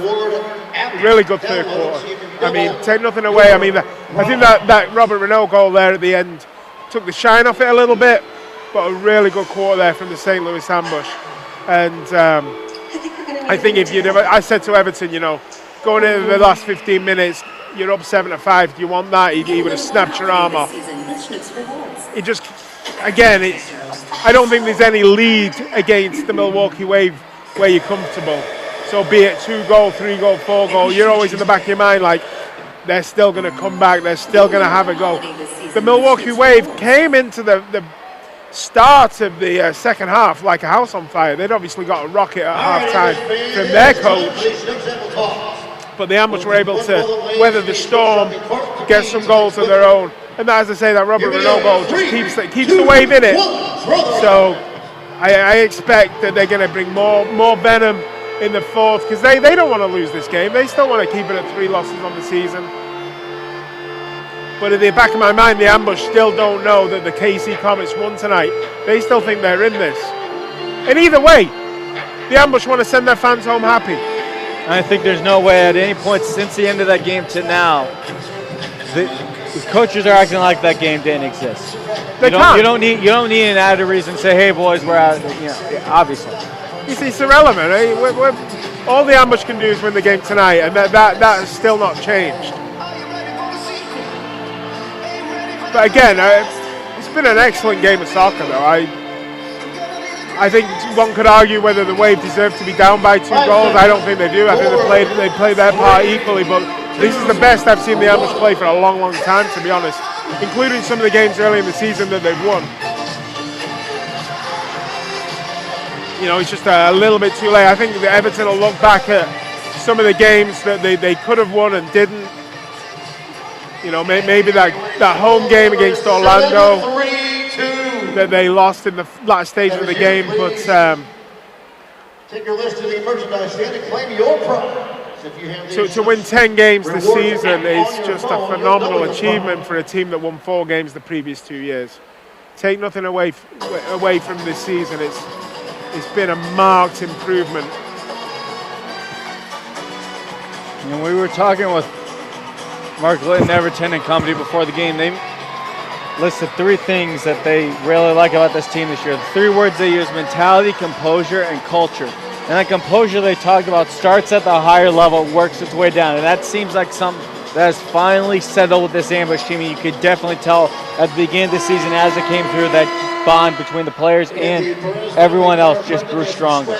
I think we can also add a 4th word in there is maturity. This team is mentally mature. I think that they're a younger team. 75% of this, I think 75% of this team are rookies that play the first year of indoor American soccer. A lot of them played futsal back in Brazil. That said, the mental maturity, the ability to get over the line. Last season they lost a lot of 1-goal games. They just couldn't get over the line. They'd go into the last minute of a game with a lead and then they'd lose it. This year they're able to get over the line. They're a lot more mentally mature. Reminded everyone that you are watching the MASL and MASL TV, the streaming home of the MASL. Tune in each week for live action replays and highlights from your favorite teams as Reggett Viega had a collision on the near side. Viega's down, gritting his teeth in a bit of pain, but he's going to be helped back to his feet. Still going to be ambush ball. It was still a foul on Reggett though, as much as Viega complains. And they're asking for an emergency change, and yeah, that's probably best for Viega and for the entire Milwaukee Wave. He's a vital part of that team and don't need to test his leg right about this time of the season. Yeah, he doesn't need to get any further hurt. And, as I say, they've got a long postseason hopefully ahead of them. And I do like watching this Milwaukee Wave team play, and I do hope they go deep into the playoffs. It's going to be a tough task for them. Obviously, the Sockers adding Landon Donovan halfway through this year, but a couple other teams have made some big adjustments and some big signings for the upcoming playoffs. Ontario Fury signing Jermaine Jones. Big ad for them. That said, no disrespect to the teams out west. The San Diego Sockers are an excellent team. But I do think the South Central Division is a worthy competition in and of its own right. If the Ambush could play Turlock 5 times, we'd love it. So I think maybe the stats are a little skewed. But it's going to be interesting. The playoffs are going to be interesting when these teams start playing each other across divisions. It was headed up in the air by Acosta, goes out of play, and Milwaukee going to make wholesale changes, and you get a restart with this in the corner. So reminder, you can get the latest news on the MASL and your favorite teams. Make sure you are following MASL Soccer on Facebook and Instagram, and MASL Arena on Twitter. The ball's just stuck between the glass and the net in here. Someone's had to get a stepladder out to get it. Somebody tall enough just grabbed it, and right about the same time they got a ball to the play. So that sounds about right. It'll be a corner for Milwaukee. They have Ian Bennett and Drew Ruggles in front. They try to feed it up to Ruggles through the middle, but a lot of teal sweaters were there able to break that up, and then the final push out given by Zach Reggett, but that's going to go out of play. 1 bounce though, so it is not going to go all the way down for a restart. Really acrobatic clearance by Zach Reggett. He got a lot on it. Good save by Paulo on Chino. So it goes up to Reggett off the boards, trying to get around Ruggles, but he's going to continue that speed going in against Diaz. You said it was a smart clearance by Paulo because he had the presence of mind not only to block the shot, but also rebound it into the weight and feet of an Ambush player. Nice feed from Laley, finds Acosta, and then right back to Reggett. There's Pepe fighting for it with Hain. Hain able to come away with it. Andre Hain, he's taken down hard by Pepe, and that's going to be a foul. That's about all Pepe can do going up against Hain right there. He's a big boy. And Vandergriff is complaining vociferously to the referee that he should have been allowed the advantage because he was free and clear essentially. Jen Smith, Trisha Brooks, Angie Lawrence, Anna Lopez. Ruggles drops it for a no. A one-time shot just barely misses, hits the corner of the glass, and then bouncing out of play. It's going to be St. Louis ball. The problem here for the Ambush is, do they stick or do they twist? Do they try and control the game? They don't have to chase it. They've got the lead. They don't have to chase it. But you try and control this Milwaukee Wave. It's like trying to herd cats. You can't control a game and control. Or do they go for more goals and then they leave themselves open to counter-attacks? They're stuck between a rock and a hard place right now with the Ambush, and I hope they don't do either. They've got to just keep playing their normal game. Play smart, play control possession, rest in possession.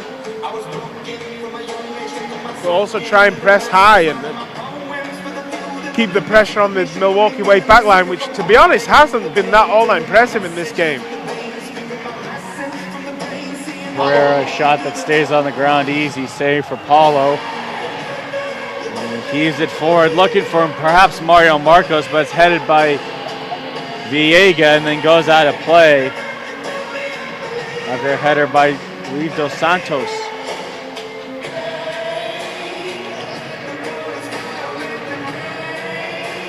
Ian Bennett speeding through at the yellow line, takes a shot, and that got deflected right before it reached Paulo. He's able to hold on to it, save it, and then goes to the corner where Pepe is knocked up against by Viega. Good play by Marcos, wins it away from him, and now Mario Marcos takes a long shot, and Diaz is easily able to hold on to that one. Well, Marcos couldn't believe his luck. I mean, a great play to spin himself around three Wave players. And he found himself open with not much options, and didn't really know what to do with it. All right, ladies and gentlemen, last quarter of the season. I am going to make my way off air for a minute, and we are going to be joined as Everton takes a shot by Ross McGregor.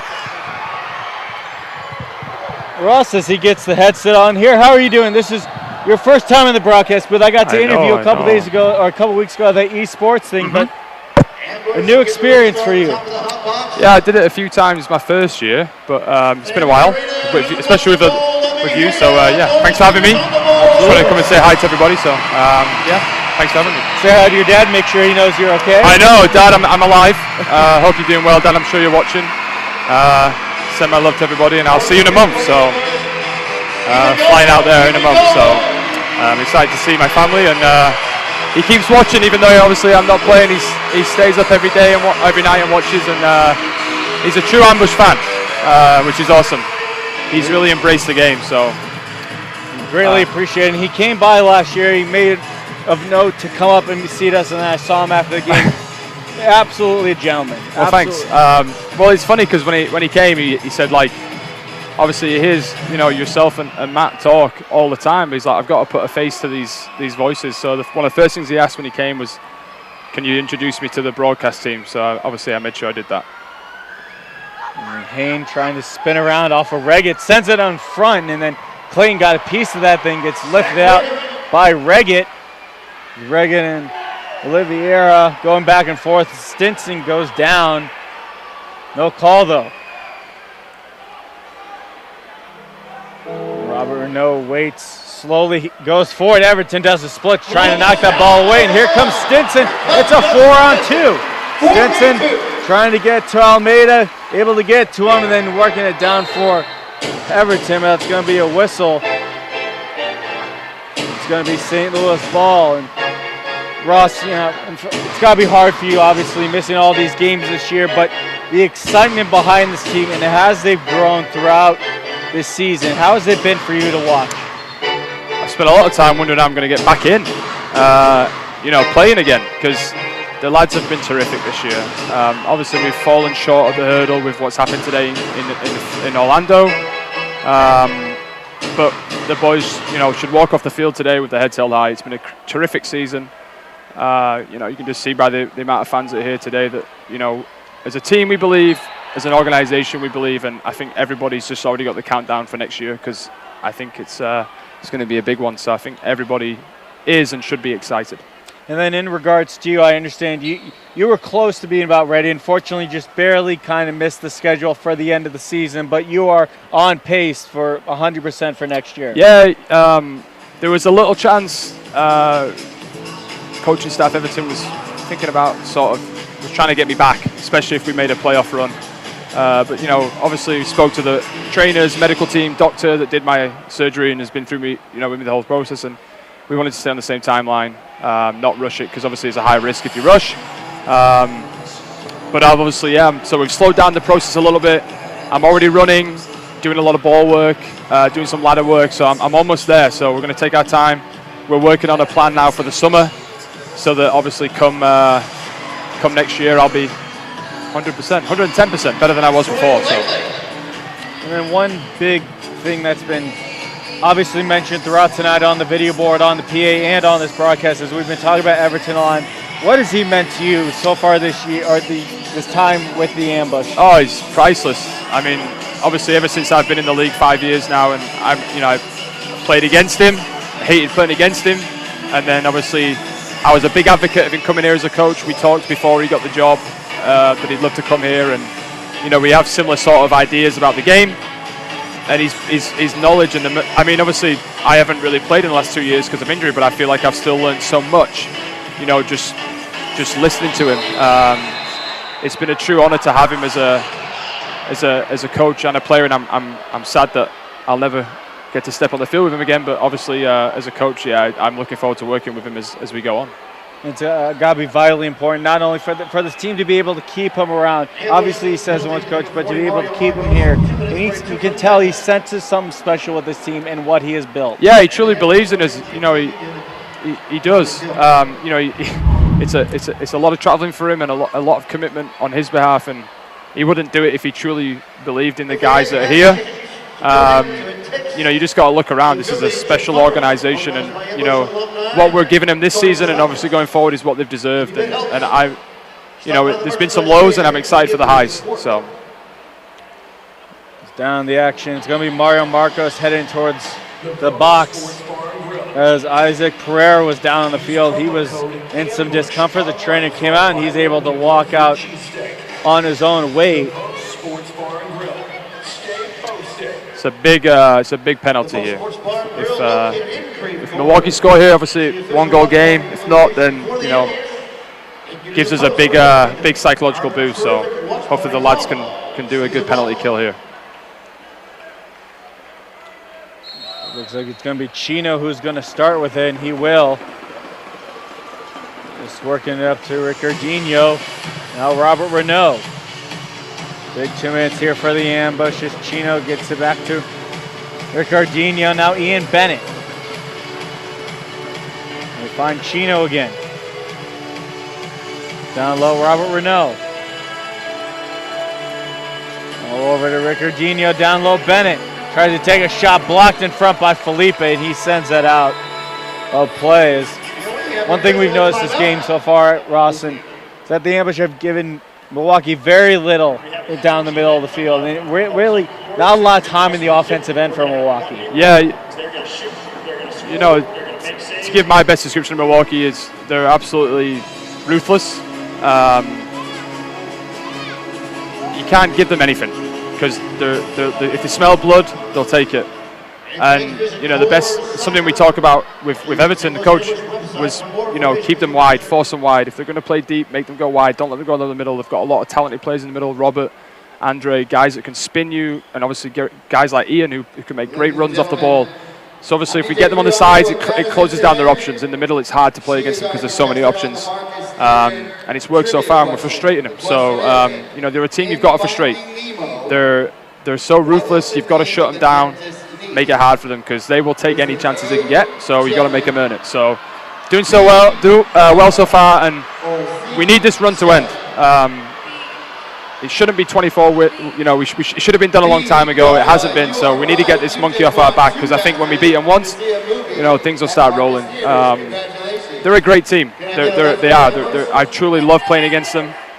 But yeah, it's about time we beat him. Absolutely, I'd say so myself. Once again, April 1st, 2006 was the last time the Wave lost in St. Louis.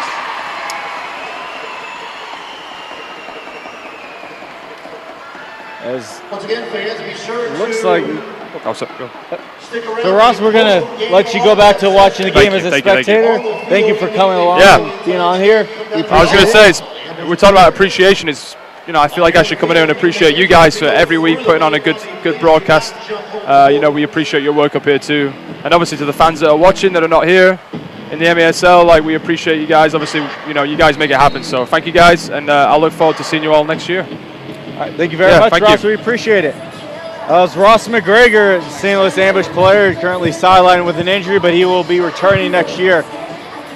It will be a very exciting year for the St. Louis Ambush as Milwaukee has now pulled their goalie. As Chino has the extra attacker jersey on as Renault tried a shot that was blocked. I believe an Ambush player got a piece of that, but now somebody went down right after the end of the play. I'm not going to say who that was until I see a number, actually, and then they call for the trainer right away. Someone's holding on to their left leg. Is it Marcos? I believe. I don't want to say. I believe it's McGee because that is on the defensive side. It looks like that's McGee down. Yeah. So I think it happened right here. You look. 90-minute jump passes. Just his Achilles just clocked Renault as he. I think it's just the way he was landing. He just banged into Renault there, and just one of them things. That includes free parking. Nice of Ross to stop by. I forgot to tell you he was stopping by the way. Ross was stopping by. Did. He told me, thankfully. He goes, I'm going to be able to broadcast booth. And I go, okay. Well, I figured he was going to come, but I forgot to mention it. And you get wrapped up in the game, and it's been one heck of a game to get wrapped up into. And then all of a sudden I got a tap on my shoulder there. Oh, hey Ross. I saw him.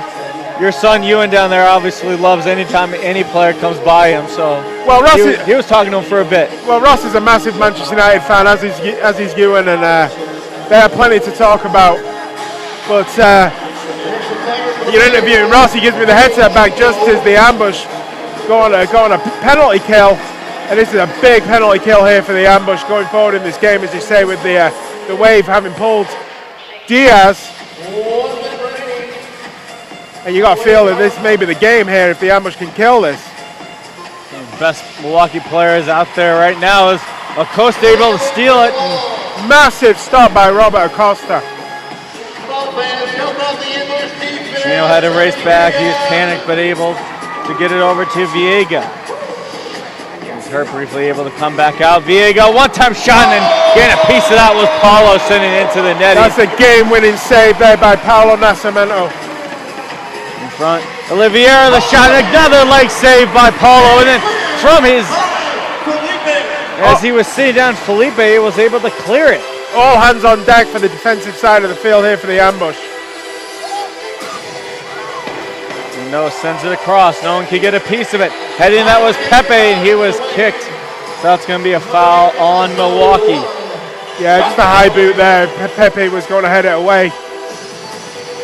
No quarter given here in the last 6 minutes of this game, with 15 seconds left on the penalty. Paul trying to find Reggett, reflected by Ricardinho, out of play. So for the last bit of the penalty kill, the Ambush should have possession. Felipe reverses it all the way down for Paulo. McGee, Mario Marcos getting ready to come out of the box. Reggett push up against by the boards as we're back at even strength. Here comes Pepe. Oh, trying to get to Reggett. He's knocked down, and that's going to be a foul. Reggett went down hard. And the position that was on the field, that could have been a lot more than just a simple free kick. Nice play by Reggett. Turned his man. He was about to pull the trigger, and he has his leg side from under him. Oh, what a tonic this would be for the Ambush right here if they could get something off this. Here, Pepe up top, Zach Reagan on this near side. Marcos to take it, and the Ambush are going to be smart and call a timeout right before they get ready for this.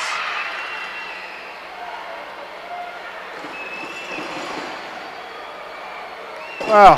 Now the question is, this would give the Wave the chance to put Diaz back in net over Chino?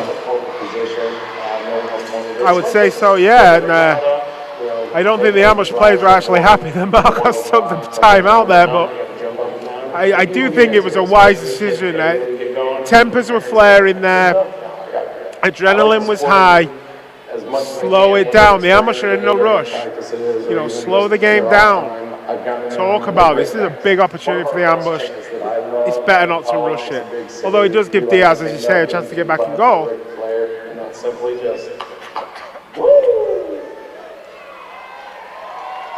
And not only that, now Chino's going to go out as a defender, one of their best defenders, so he's going to get an opportunity to still be on the field. They're going to put out Viega, Ruggles, Payne, Chino, and Robert Renault. Diaz back in net. For the Ambush, it's going to be McGee, Scharf, Everton, St. Louis, and Lucas Almeida.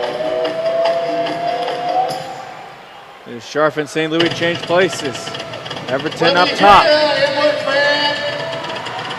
McGee waits. Over to Everton. Long shot. He had a lot of traffic in front, but that went wide. And that was a great save by Diaz. And I'm telling you, Chino would not have made that save.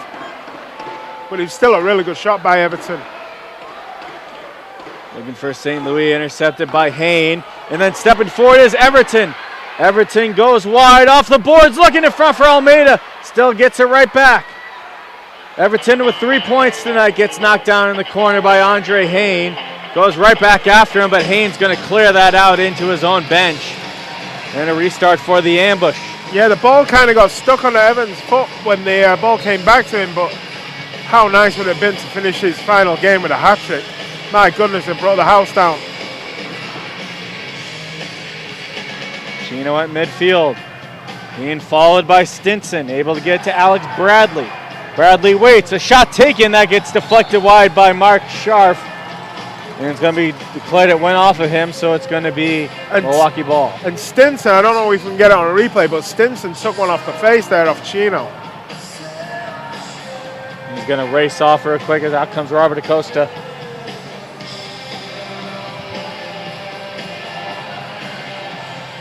.5:28 to go. Big restart for the Wave. Drop to Renault, blocked in front by Mark Scharf. Well, the Ambush defense have just put their bodies on the line tonight. Ruggles going into the corner with McGee, able to pull away from him. Now for Oliveira. It says Ruggles. Not being pressured at all, no. Wide Bach. Sending it all the way down for Alex Bradley. Bradley pressured by two men. McGee able to take that away and gets it to the goalkeeper, Paulo, who clears it all the way out. No one up front for the Ambush. It's all hands on deck on the defense. There's no one up front to gather that ball for the Ambush.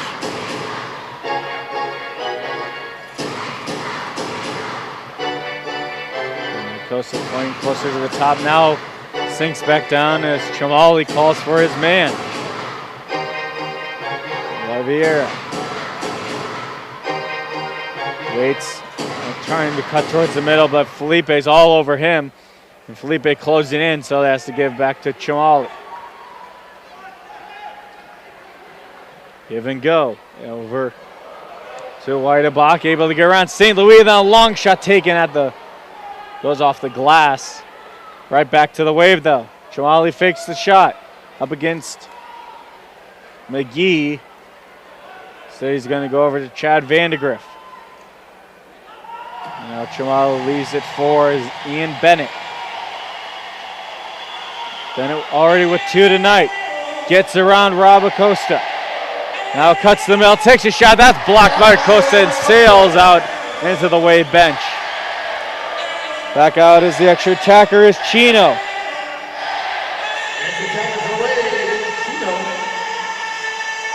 Oliveira down for Ian Bennett. Bennett off the boards in front. Good tip by St. Louis. Then another shot taken. That's blocked by Mike Scharf again. Another big block for the young St. Louisan. Stefan St. Louis limping from his block before Scharf's.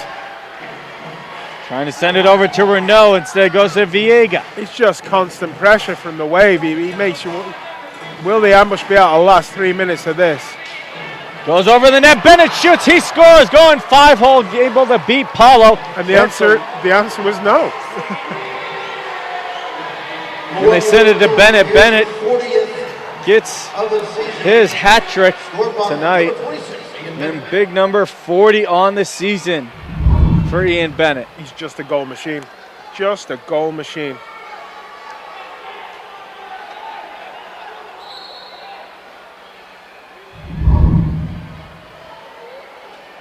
There's miscommunication right there as he was calling timeout, and it's going to be the ambush. They've got 3 more minutes to weather the storm. The Wave were just relentless there. They were just relentless there for the best part 4 or 5 minutes. Ever since, I mean, what was it, 4 minutes ago that the ambush had that one opportunity where they took the timeout and Diaz was able to get back in goal. They've not seen a sniff of a goal since then. It's just been all Wave. And you knew they were coming. This is not a surprise. But this is what they do. They're relentless. And they've got it back to within a goal, and they're going to go again. And the ambush have to hold out for 3 minutes and 7 seconds. As the ambush break their huddle, Rafa retreats back into his net as Paulo does the same to our left. The ambush are going to come out with McGee, Almeida, Stinson, Reggett, and Dos Santos. It's going to be Pereira, Chamali, Ruggles, Vandegrift, and Hain for the Wave.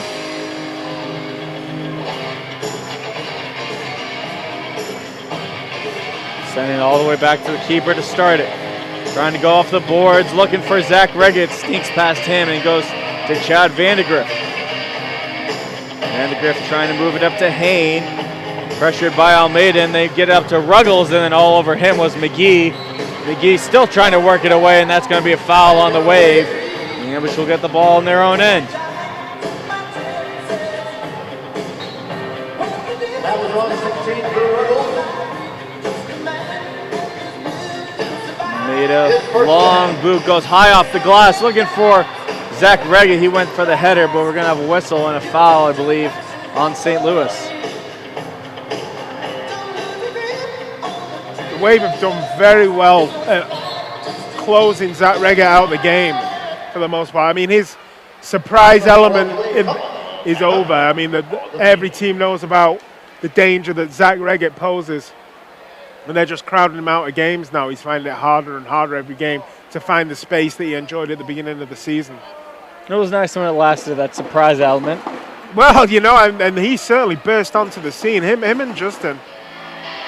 But what he's doing now is that as opposition players are crowding out Zach, it's leaving space open to the other players. We're seeing the amount of room that someone like, say, Lucas Almeida's getting, and the production he's getting in the second half of the season. As the opposition players are concentrating on Zach and they're concentrating on Justin, it's opening up other lanes and channels for the likes of Lucas to make an impact on the game. So it's not a bad thing in and of itself, but yeah, the surprise element has gone away.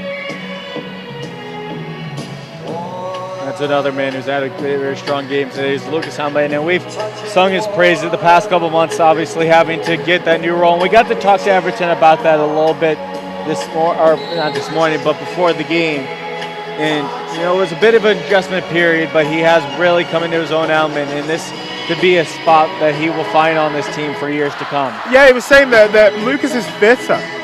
He's as fit as he's ever been. He worked really hard in the off-season.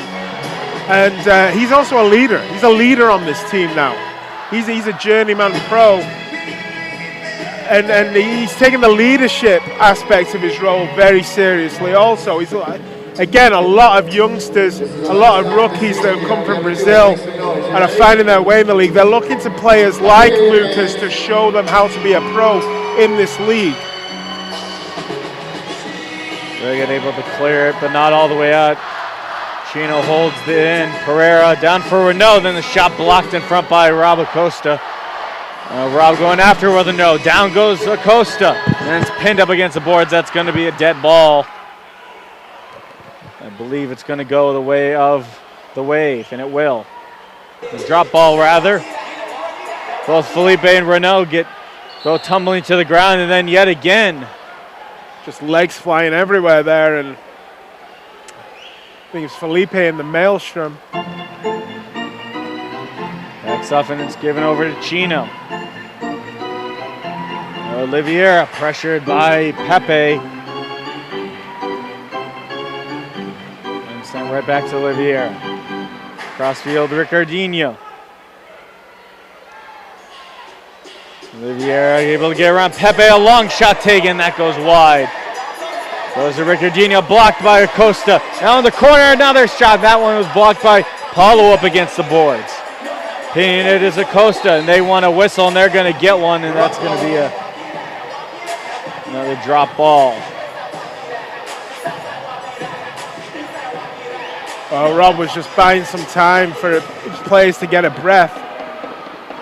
Nice play by Reggett, trying to find Pepe instead. The pass is stolen by Ricardinho. Down for Robert Renault, gives it in front. Pepe lifts it all the way out. That's not going to bounce far enough, but pressuring is McGee. 45 seconds left in the ambush season as here comes Oliveira. Walks in, the shot taken, blocked by Zach Regan. Here they go, McGee, the shot blocked by Chino. Come on, fans, keep it going, everybody else, let me hear you. 30 seconds left as Chino gives it outside Chamali. Down low, Renault. Cuts to the middle, up top, Chino. Cuts away, the shot taken, goes off the post. Now Felipe, the spin around shot, and that's gonna go far enough to go to midfield, kill some time, but not enough. 10 seconds left. Ian Bennett lets it go, way out of his nose, Paulo, long shot taken, it's deflected, it goes in! With 6.2 seconds left, Ian Bennett able to find it way behind the ambush defenders, and this game is tied at 7. Unbelievable. Just when you think you've seen it all, who cometh the hour, cometh the man, and that man is Ian Bennett.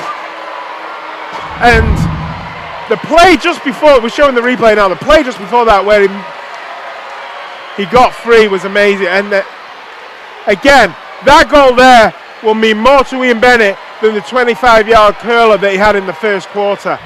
Look at the joy on his face. Well, he sprinted the length of the field. He was just pumped for that one. His 4th of the game, 41st of the season. Ian Bennett just keeps pouring it on for Milwaukee. The man's a goal. I said it before. I said it after his first goal. I said it after his second goal. I said it after his third goal. And I'll say it again. The man is a goal machine. 2 seconds left. Gets sent all the way down. Ruggles looking for that extra header, but it's going to go out of play, and the time will expire as we will head to overtime once again here at the Family Arena. This is a crazy game, Patrick. And I didn't know if the ambush could weather the storm, honestly, but to equalize with 6.5 seconds left, it is a bit heartbreaking. I think we can all agree on that. The ambush have worked tirelessly. They have worked tirelessly to get something from this game, and they deserve something from this game. That said, I'm not sure that either team deserved to lose, because the Wave have been brilliant also. But this is the kind of game the Wave needs going into the playoffs. You know, they need a hard game where they're going to have to fight. So this is perfect for the Wave going into the playoffs. Paul and Bennett meet right by the officials table. The officials exchange some words with both of them. They give a little hug, and go their separate ways as we get set for a giant overtime period.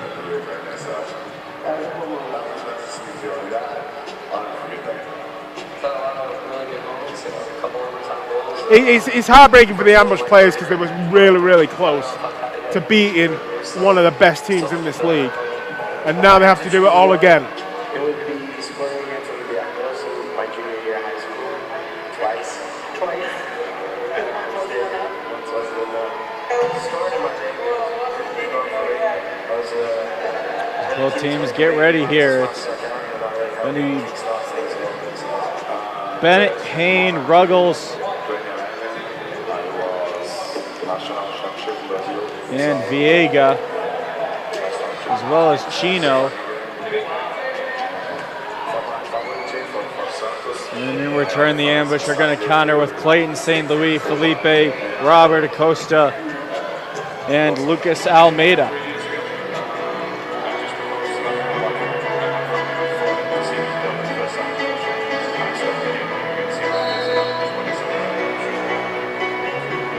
We start this overtime period. The Wave will start giving it back to their keeper. Sent all the way down. Acosta able to get there around Hain first, and then Clayton pushes forward with it. Hain going in against him, so he's just going to clear it all the way down. Back to the Wave possession. I hate to tempt fate here, but the Ambush players, they look a little despondent. They've given their all. And I think it's going to take something special from the Ambush here to get a winner. You get a sense that there's a certain feeling of inevitability in what's about to happen. But I've said that before. We've had 2 overtime winners here this year from the Ambush, one from Corey Adamson, one from Lucas Almeida. You know, cometh the hour, cometh the man, and who's going to step up for the Ambush? Who's going to be that spark of magic? You know who the script's written for, right? Oh yeah, I had it in my head. I didn't want to say it. Almost. And now here comes Clayton. Clayton has some space, cuts away from everyone else. The shot goes off Reggett. Now Almeida pressured by Ruggles. Ruggles able to cleanly move that forward. They're changing. Very close. The Ambush bench is screaming for too many men, but here comes Robert Renaud chugging forward. Try to give the pass over to Bradley. Taken back by Paulo. Clayton gets that ball knocked away from Viega. Here comes Oliveira. Gives it over. Alex Bradley from Robert Renaud. And Milwaukee Wave charge back and win this one in overtime. And that is how the Ambush season ends, with a crushing overtime defeat to the Wave 8-7. Right here, right now, it looks crushing. But they just took the best team in the division all the way. They played extremely well tonight. And they had to win it in the full 90, in the full 60. Because as I say, there was a certain sense of inevitability about that. But this has been a great season, Patrick, for the Ambush. The improvement over seasons past has been amazing. I just hope that Everton and Mark and Jamie can continue the improvement, because things are only going to get better.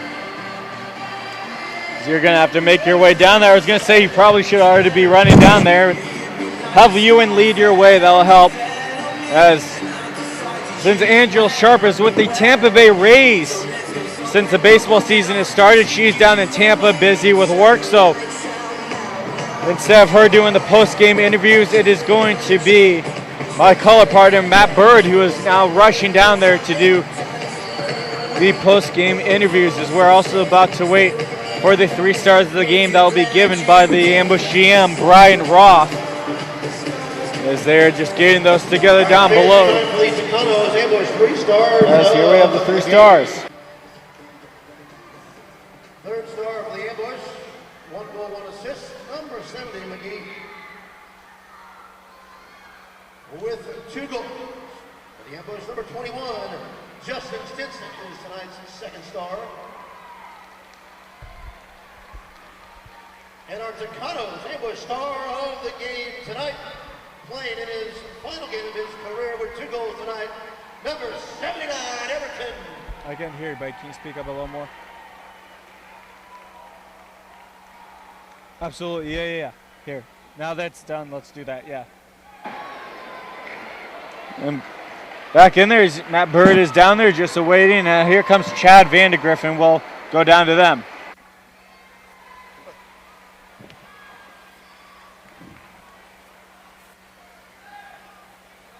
All right, ladies and gentlemen, end of the season for the ambush, but Chad Vandegrift here, ex-ambush player. We took you to the wire tonight. You got a long postseason ahead of you, but you've got Kansas City before then. What improvements have you got to do to make sure that Kansas City don't push you as far as we did? Well, we got to stay disciplined, and games like this really help us. You know, games that go down to the wire, games that we're behind and we need to fight back. So, you know, close games, they really test us, and tonight is it's a great game for us, and, you know, that's a playoff game right there. Now you're scoring against your old team. That's got to feel something, you know, against, you know, the fans that used to adore you. Yeah, it feels good. I don't score too often, so it makes it a little more special. I have some family here, so yeah, it was good. Most important, though, you know, the team won, so that's what we're here for. Now, you don't score very often, but Ian Bennett does. Tell me what it's like having a goal machine like that on this team. Hey, any team wants a goal machine scorer, you know, so Ian's a huge part of this team, and he's rolling this year, so we just got to keep him hot. All right, Chad Vandegrift, thank you for joining us. Best of luck going forward, and you know, do good work going forward into the playoffs. All right, fans. Now we're waiting for more players, and this guy needs no introduction. His last game of his career before he hangs it up and goes behind the bench. 2 goals on the night. We just couldn't make it a hat-trick for you, Everton. Listen, you just took one of the best teams in the league all the way. You know, you tell us how it was tonight. It was a great experience, obviously, for me as my last game. So personally, for me, it was a great game. I'm very, very proud of these boys, man. We fought a lot the entire season. You can see they're growing offensively, defensively, but their heart, it's amazing. I couldn't be prouder to finish my career in this organization as a soccer player. It's a great organization, fantastic fans, and I'm looking forward to just now rest a little and be on the bench as a coach. I really have nothing else to add. I mean, this team has been phenomenal this season. The improvement, it's all down to you, Everton. What are you going to do this summer, apart from relaxation, to improve the team going forward? What are your plans going into the off-season? I think, like I said, we built a great foundation with the team. We just have to continue to work hard. I think like a hard work gonna end up bringing the results that we need. I strongly believe the next season we're gonna have a great season. We're gonna be fighting for playoff spots again, and I'm sure we're gonna make the playoff next year. So all we need is the support of all the fans to come. It was a beautiful crowd today, and I'm looking forward for next season. Well, it was an excellent crowd today for the last game of the season. I'm going to walk you over here to Danny because I think he's got some words for you.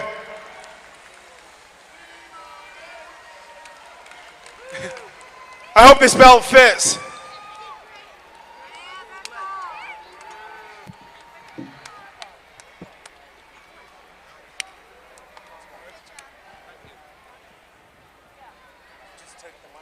This is a hard and easy decision to make.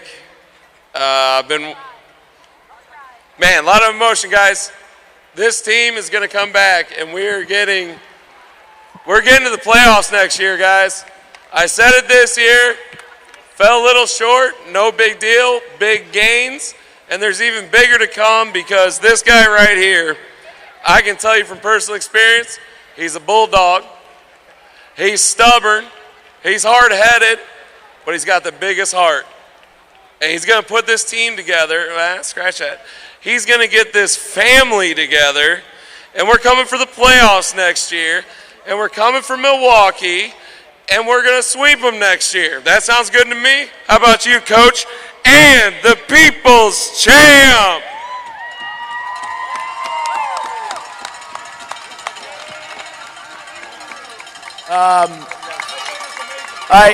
I appreciate all the support, and I just want to say that thank you for the belt. I'm not returning it. Okay, it's mine. I'm bringing home. It's mine. Oh, it's not a lease. It's mine. Again, I just have to say thank you so much for the crowd. Thanks so much for the support. I'm so excited for next season already. I know. I don't know what I'm gonna do with myself for this next 6 months until we start over. I'm looking forward for the next season. I know we're gonna bring the playoffs. I have a feeling. I know how these guys work, and I know what to say. Like, it's about me. It's not about me. It's about them. They did a great job as a team. They got together as a team. They wanted. They have the desire. They have the passion. And this organization, Shelly, Will, Beth, Tony Glevin, all the ownership, I gotta thank them to put up with my with my stuff in here. Thank you so much, you guys. I got one more thing, guys. Professional soccer is already in St. Louis. Support the Ambush, and then let's go out and support the MLS. Thank you, guys. Thank you so much. And some nice words from player Coach Everton in his final game as a player, and just an unbelievable career and just an even better person. Just the amount he's helped me and Matt these past 2 years with everything. He's just one of the nicest guys around, and all the best to him with his coaching career going forward as the Milwaukee Wave eke out a overtime win over the St. Louis Ambush in their final game. The Wave have 2 more games, first on March 31st at Milwaukee against Orlando, then back in Milwaukee on April 14th against Kansas City, their final regular season game of the season, but then they will play the Kansas City Comets in the first round of the playoffs following that game. As this telecast on MASL was granted by the Major Arena Soccer League, any use and/or rebroadcast requires the express written consent of the MASL. For Matt Bird and the entire production team, I'm Patrick Kelly. Thanks for watching this year, and we'll see you next time on MASL TV.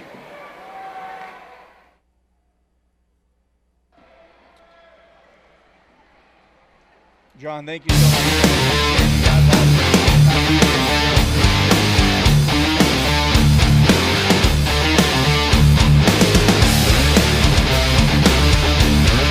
One-touch shot and goal! That was arena soccer perfection.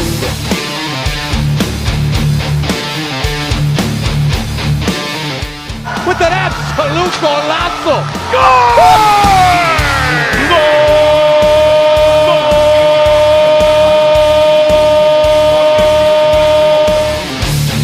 As good a goal as you can see!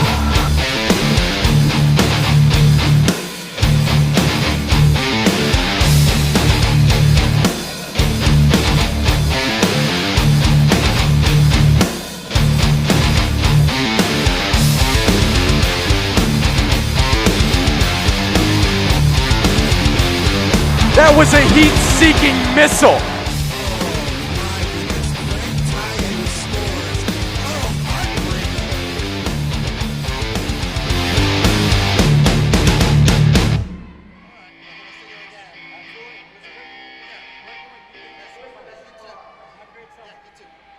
It's private. I love my team.